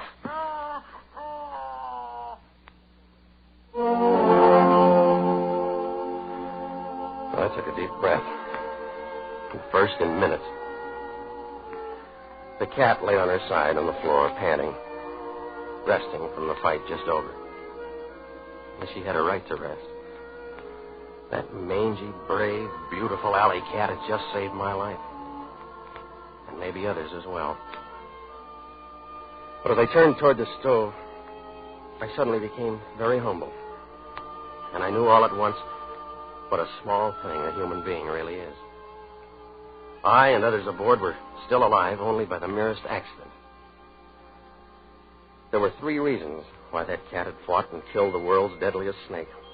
And those 3 reasons came tottering out from under the stove on shaky little legs. 3 kittens with their eyes bright with wonder and their tails stiff as pokers. Up on the decks, hundreds of passengers were waiting for the news that the days and nights of terror were ended. Well, I could wait a little longer. I pulled open the doors of the cabinet, found a can of milk. And then I dropped down on my knees on the floor of the galley.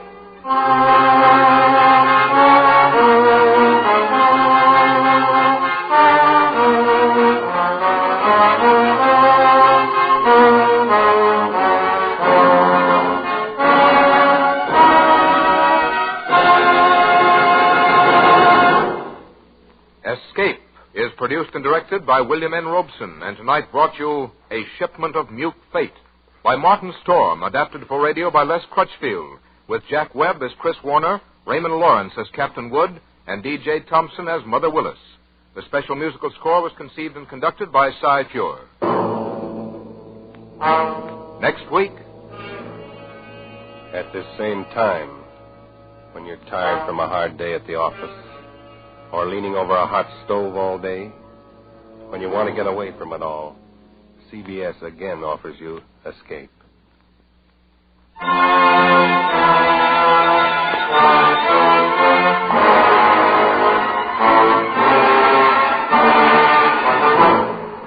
Good night, then, until this same time next week, when CBS again brings you Escape.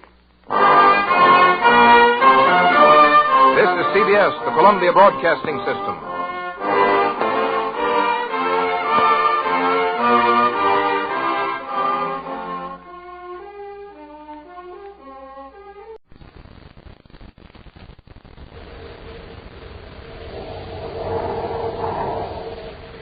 The American Broadcasting Company Radio Network presents Space Patrol!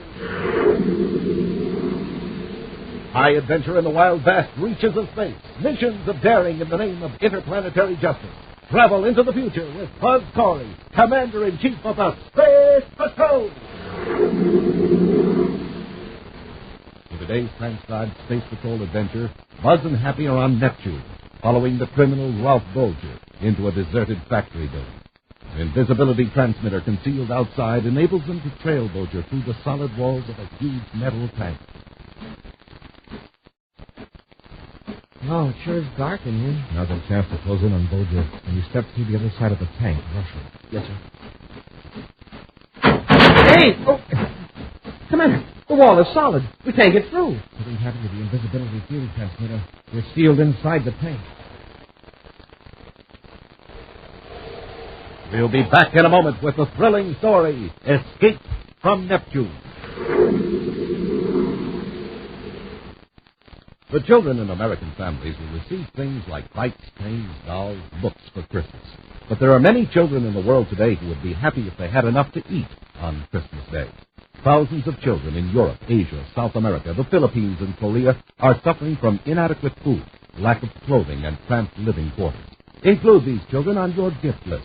For $1, CARE will send 28 pounds of food abroad in your name to an orphanage or a needy family. If you can spare more than $1, fine. Send your contribution to Food Crusade, CARE, C-A-R-E, CARE, New York, to any local CARE office, or to CARE through any Railway Express agency. And now today's Space Patrol adventure, Escape from Neptune. For several weeks, a feeling of insecurity and fear has been spreading throughout the United Planets.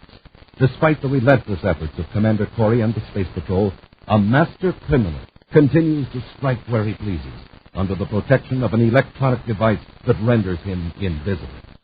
At the present moment, the criminal Ralph Bolger is making use of a temporarily inactive factory building in the capital city of the planet Neptune. Bolger stands glowering down at an elderly man who lies exhausted on a crude bike.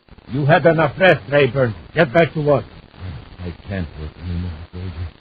I'm completely worn out. Let me alone, please. Now you listen to me. I've got to have another invisibility field transmitter right away. I only got one before he captured the other one. Now get up and into the workshop. I've had enough of your stubborn attitude. If you think Corey's going to rescue you, forget it. The Space Patrol isn't even looking for you. Well, isn't it? Corey thinks I stole your invisibility equipment, and then I got rid of you. That is right. Your life depends on one thing, Rayburn. your usefulness to me. Now, get busy and finish the transmitter. I couldn't leave them if I wanted. Why not? There's not enough vibronium. Crystal has the key to the invisibility side. Just tell me where to get it. It's not like ordinary materials. We just can't go out and buy it or steal it. It has to be manufactured.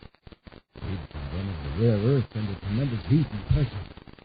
I've never made more than 5 pounds of this stuff.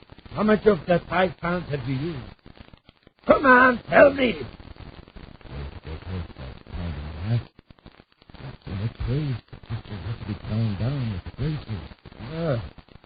And there is still about 3.5 pounds of vibronium in existence. Perhaps, but I don't know where it is. Who worked with you on that invention? No. Don't lie to me.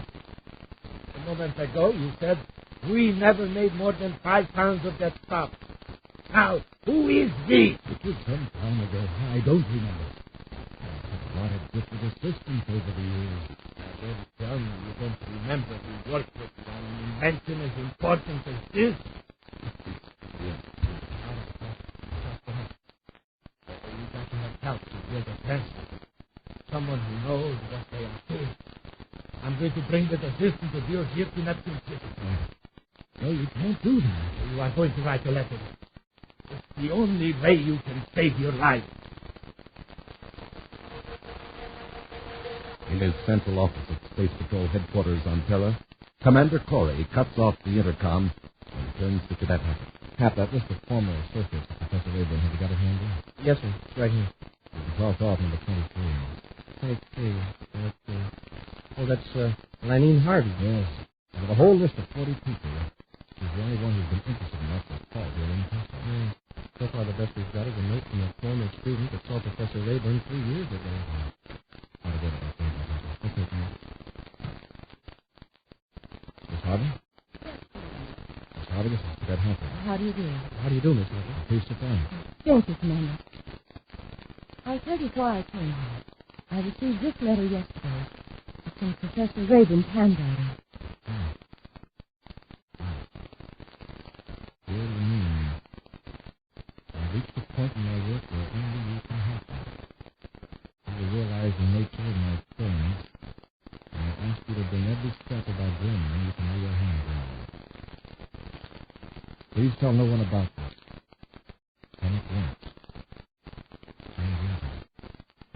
Are you sure this is his handwriting? Positive. Part of his pages, I say no. Yes, I did. There was an address in Neptune City. I memorized it and then tore it off and destroyed it. Do you know anything about the fact that Professor's invisibility field transmitters have been used in a series of crimes? Oh, no. Miss Harvey, the Professor's life is in danger. If you follow the instructions in that letter, you can lead us to Ralph Bolger and possibly save the Professor's life, but at the risk of your own. What's the alternative? That's the arrest of Neptune City. That's quite a surprise, Bolger. You'd be more sure of success if I helped. Is that it? Yes. With a concealed miniature space experiment, let us know the layout. If it's like our villages outside. All right, Commander. I'll keep the appointment. I warn you that we're being considered a dangerous one. I know. But if I go to Neptune City, I'll be in danger a certain time and place. If I don't go, I'll never be safe anywhere or any time. Until Bolger's tested, it's clear that. Thank you, Miss Harvey. I'll get a miniature space phone for you, then you can proceed to Neptune City. In his hideout in Neptune City, Ralph Bolger received a space phone call from Chip Getman, one of his agents on Terra. We'll be on the Green Star Special, Bolger. That'll bring her to Neptune tomorrow about 1300 hours. Has she contacted anyone? I don't think so. Spent a couple of hours at the Scientific Library. Came out a different exit than I was.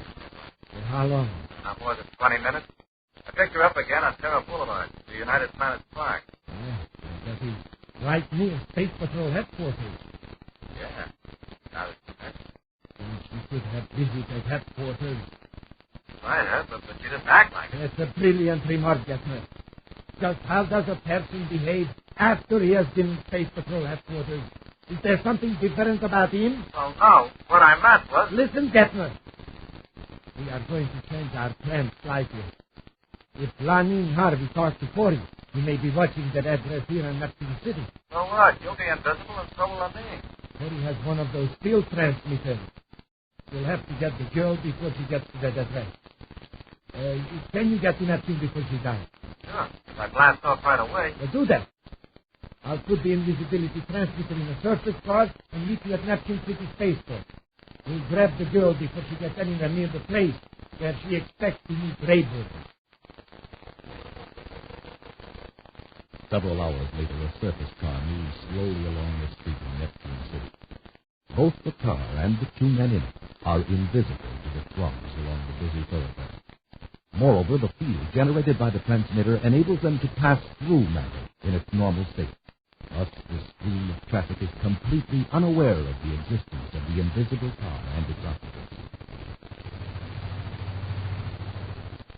Slow down a little, Getner. The girl who stopped me to look in the store window. Moving on now. She's heading right toward the car. Stop the car.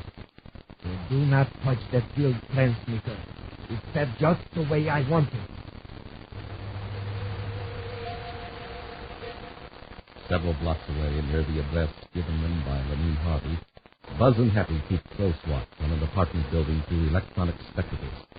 Like Bolger and Getner, they too are in a surface car made invisible by an ultra-vibration transmitter. Miss Harvey should be here pretty soon, isn't he? Yes. Now remember, Hap, you don't move until she's inside and has a chance to let us know the setup. If the case Bolger stays with her and doesn't give her a chance to use the space account. We can tell a lot by the time we see her. Just to know how many we've got to find. Let go of me! Let go of me! Hey, it's Miss Harvey. She's in trouble now. Bolger steps in and unexpected. We'll find out where she is. Help me, someone! Someone in this time to see you what is. Bolger. You're hurting me! Then stop. Happy. Come on, get in the car. He must have grabbed her right on the street. Put it under my eyes, I can't see. You are invisible to special electronic spectacles. Now, get to that car. Take it. Well, that's the racer. I was going to be a bit. Now, then, waiting in a factory building. This is not part of the city. Let's go, Getner. How do we get to the factory? We just go straight out on Draco Boulevard. It's a Draco and Gamma. Draco and Gamma, let's go, Hap. Yes, sir.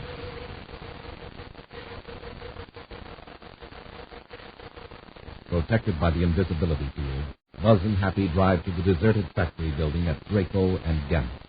Their electronic spectacles enable them to see another car perform the amazing feat of passing through a solid fence. Swiftly, Buzz adjusts the field of their own transmitter. Then he and Happy get out of the car.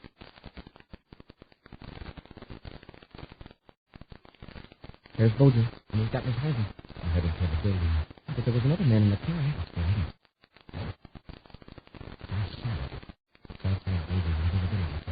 The man in the car can't see us even through young electronic spectacles. All we've got to do is follow Bolger and the girl. Right, come on. Bolger's carrying his portable transmitter into the building. Well, there they go, right through the wall. We're going to have to keep them in sight.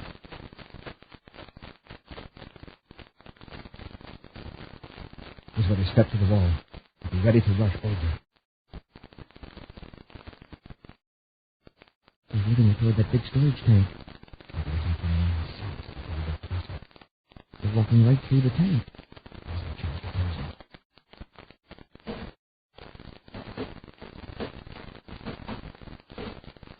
It's sure dark in here. And they step through the other side of the tank. Rush Bolger. Yes, sir.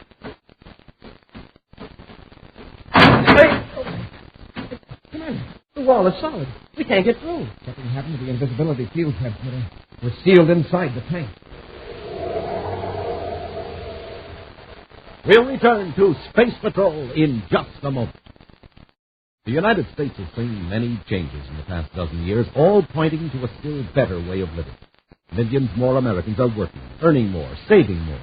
We're eating more and eating better. More young people are going to high school and college. More of us are getting paid vacations. More of us are enjoying the luxuries of life. Sports, radio, television, the theater, concerts. Church attendance and membership has climbed steadily upward. In addition to these material and spiritual changes have come the miracles of jet propulsion, supersonic flight, antibiotics. The better you know America, the better the future looks. Write for the free booklet, The Future of America. Box 1776. Grand Central Station, New York, 17.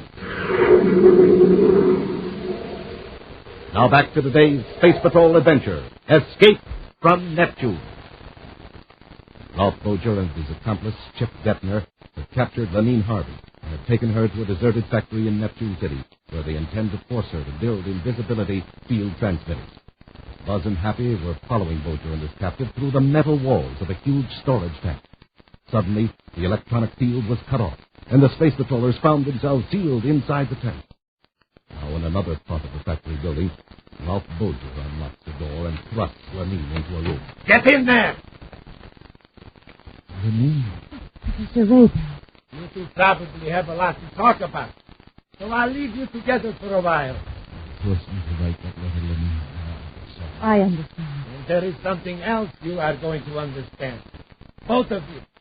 You are here for just one purpose, to build invisibility transmitters. I will be back in a few minutes.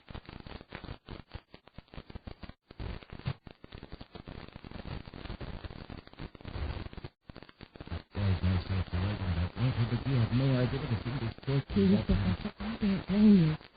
Right now, we've got to think of a way to help Commander Troy. He's in a worse fix than you are. Yes, we thought of that.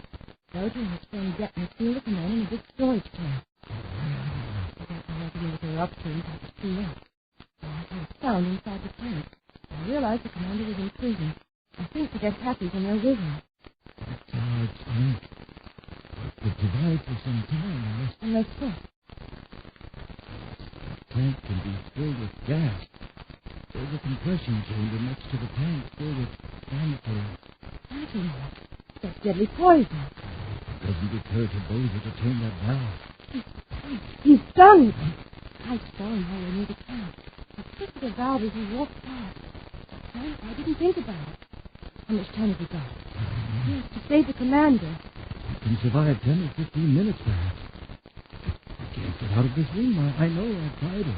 We've got the field transmitter. It's no good without the belts. We couldn't walk through the wall unless we were wearing belts with the control units turned on. The commander and the cadet are wearing belts. That's how they got into the tank in the first place. If we could focus the field toward them... It's worth a try. Quick, Professor. Turn on the transmitter.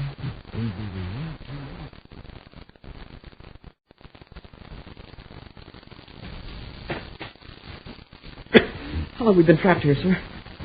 About 10 minutes, I'd say. It seems like hours. It was 15:40 when we pulled up outside the factory, and now it's... Hey, sure, I can't even see the dial on my watch. It's so dark. The dial's luminous. Happy you should be able... That's strange. I can't see my watch either. Maybe the gas has affected our eyes. Yeah. Have you got your electronic goggles on? No, sir. I slipped them up on my forehead. Now I can see the watch. It's 15:52. We couldn't see the dial because we're inside an invisibility field. Somebody turned on a transmitter. Hey, then we can get out of here. On your feet, Hap, quick.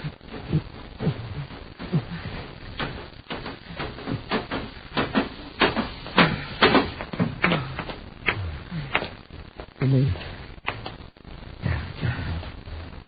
Go to my first spot. What's the matter? I'm blacking out. It's a shock of pure air. That gas in the tank. There's no shake to look for Boger. We'll hide behind that stack of supplies to where Can you make it? I don't think so. Well, relax, huh?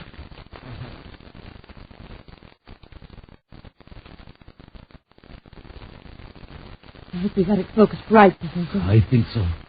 The trouble is, in that dark tank, they might not know the field is on. With that gas pouring in... Please, Professor. Wait. Your space balloon. You can tell them. Why didn't we think of that before? I did think of it. I didn't dare turn it on unless Boger and his partner are here with me. Yes, I see what you mean. If they have space of room, I happen to be near the commander, your voice would give away the whole thing. Someone's coming. What about the field transmitter? Keep it on. So you see, Lenine, all I did was devise circuits to combine and control the effects you and I discovered years ago. Well, I'm glad to see you have decided to cooperate. Wait a minute. Is that thing on? I was merely demonstrating to Miss Harvey the sequence of operations. Shut it off, quick! Of course.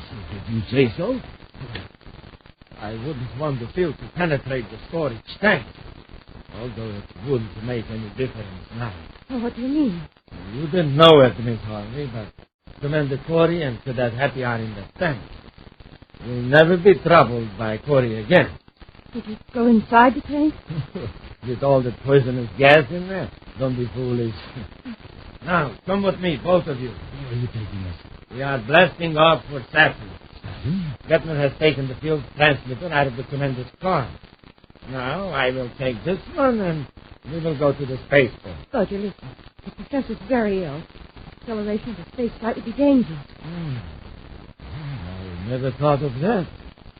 Rayburn, now that we have 2 complete transmitters as models, do you think Miss Harvey could do the work alone?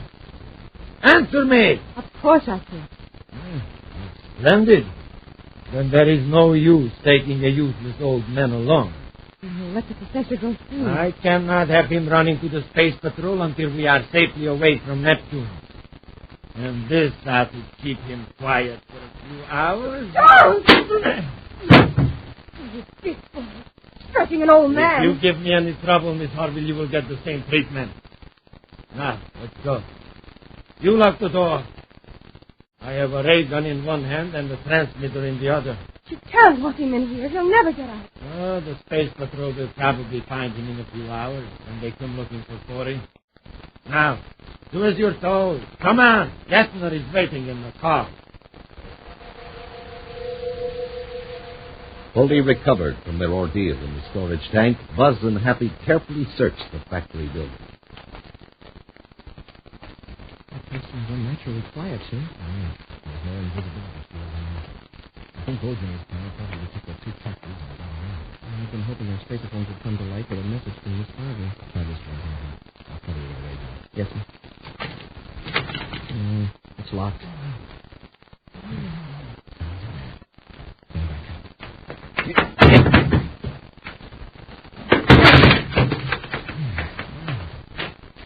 Smoking rockets. Professor Rayburn. Commander.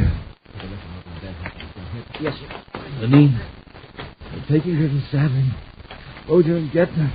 They thought you were in the tank. They're taking Lenine to Saturn. Where on Saturn? I don't know. Professor, did Miss Harvey mention the miniature spacephone? Yes. Does she still have it? She didn't. Oja took her away. She was afraid to use it. Professor will take you to a hospital. And we'll blast off for Saturn. With Professor Rayburn safely in a doctor's care, Buzz and Happy rushed to the Terra 5 and launched themselves into space toward the planet Saturn. Not a sign of a ship in the viewscope, sir. Bojan might have made his ship invisible. And how are we ever going to find them? We probably won't find them out in space. But after they land on Saturn, they'll have to shut off that transmitter sometime. And every city on Saturn has been alerted. Attention, any space soldiers. This is an emergency. It's Miss Harvey. You're taking care of that signal, huh? Yes, sir. Space patrol unit. This Lieutenant Commander Corey. Mission Sheriff. We must be close to Boja's ship to pick up that signal. Turn the spacephone transmitter to that special frequency. Commander Corey calling Lenine Harvey. Commander Corey calling Lenine Harvey. Commander, you're alive. Yes, thanks to you. Professor Rayburn told us how you focused the beam on the storage tank. Professor, is he all right? Yes, he's resting at Neptune City Hospital. Now, let's see what we can do about you. You're in Boja's ship, right? Yes. And nav compartment on the starboard side. I hope they can't hear the space phone. No, not unless they suspect something and tune to this special frequency. Have to get a fix on the lean signal. Yes, sir. Boja's ship is invisible, I suppose. Yes. They're headed for Saturn. That's all I know. Well, just follow these instructions and we'll be able to find you. Hold your spaceophone against the bulkhead of your compartment. Then you'll be transmitting the vibrations of the rocket exhaust. You'll follow the signal and overtake the ship. Yes, Commander. But then what? The field on the 2 ships is entirely different types of matter. I'll put on a spacesuit and jump from this ship to Boja's. Once I'm inside the invisibility field, my vibration rate will be the same as yours. Yes, that's true. And I can come in through the airlock with an atomo torch if necessary. Commander, if something goes wrong... We've talked long enough, Miss Harvey. Put the spaceophone against the bulkhead. All right, Commander. And good luck. I've got it fixed, Commander. We're gaining on Boja. Good. Keep the ship on course, Hap. I'll get into a spacesuit.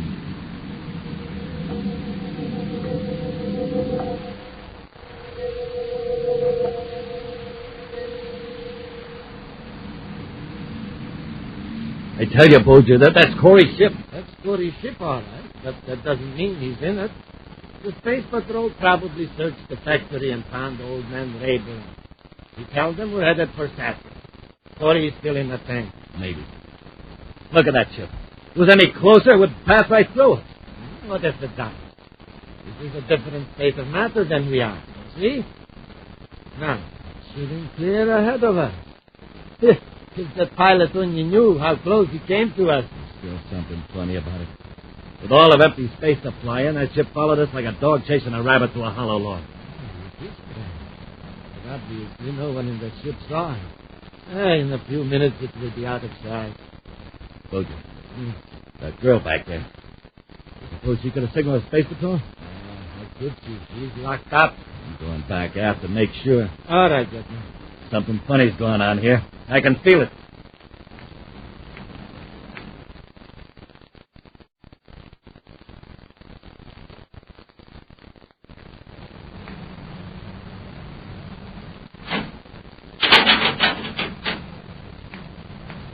Hey, what are you doing?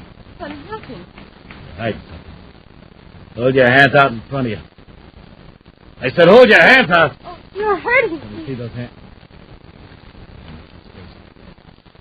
That's how Corey's ship followed us. When we get through with you, you won't be able to move, let alone talk. Let go over, Captain. Commander. For the Lockwood fighting in a spacesuit. I'll take it off before I go up after Bojan. Can I do anything to help? Yes. Keep getting his ray gun, keep an eye on him. When I get out of this suit, we'll lock him in the compartment.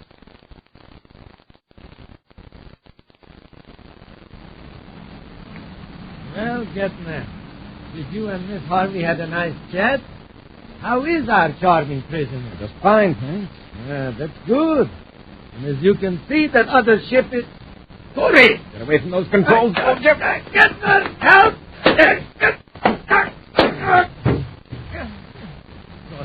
Please, I've had enough. Spoil some, Bojan. You're saving a couple to pay you for those 10 minutes in your tank. Mind if I use your space up there? Commander Corey calling Cadet Happy. Commander Corey calling Cadet Happy. Happy here, sir. Everything's under control at this end. Set a vector to return to Neptune City. I'll bring in Getman and Bojan. Very good, sir. I still can't see you in the viewscope. I'll cut off the invisibility field. Now, how's that? Fine, sir. How's Lenine? Okay. He's back aft guarding Getman. Boja's up here, but he's not saying that. I guess he finally realizes that this is the end of his career as the Invisible Man. Well, not quite, sir. Where he's going, nobody's going to see him for a long time.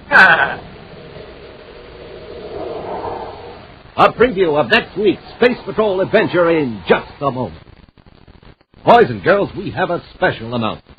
Buzz and Happy with the Space Patrol group have just made some exciting records on the planet Terra, telling of their early adventures in the Space Patrol, how Buzz Corey became Commander-in-Chief, and the thrilling story that made him choose Happy as his personal cadet. The records have been flown to Earth in the Terra 5, and you can get them at your favorite record counter. Just ask for the Space Patrol Adventure Story. And now a preview of next week's exciting Space Patrol adventure. Buzz is at the controls of a strange spaceship in another galaxy, with Happy nearby in the Terra 5. In contact by miniature spaceophone, they plan the rescue of a fellow Space Patrol pilot. That enemy ship is gaining on Northfield, Commander. If I pulled ahead now, maybe I could draw him off. No, Happy, get you and Northfield both. I stand a better chance than you because I'm in an enemy ship. That's great. He'll think you're his buddy. Stick close, Hap, as though the Terra 5 were still captured. Yes, sir. If we can keep that guy fooled for a few minutes more, we can rescue Northfield. Uh-oh. Hey, Commander, this is terrible. What is it, Happy? I just picked up the enemy commander's spacephone channel. He knows we've escaped. He just gave that enemy pilot orders to blast both our ships. Be with us next week for the thrilling Space Patrol story, The Lost Galaxy. Space Patrol, created by Mike Moser, starring Ed Kemmer as Commander Corey and Lynn Osborne as Cadet Happy, was written by Lou Houston, produced and directed by Larry Robertson, executive producer Helen Moser. Other players were Virginia Hewitt, Bella Kovach, and Ken Mayer. Lee Zimmer speaking. Don't forget to tune in next Saturday at the same time for exciting adventure on Space Patrol. This program is broadcast to our armed forces overseas through the worldwide facilities of the Armed Forces Radio Service. Space Patrol came to you transcribed from Hollywood. This is ABC Radio Network.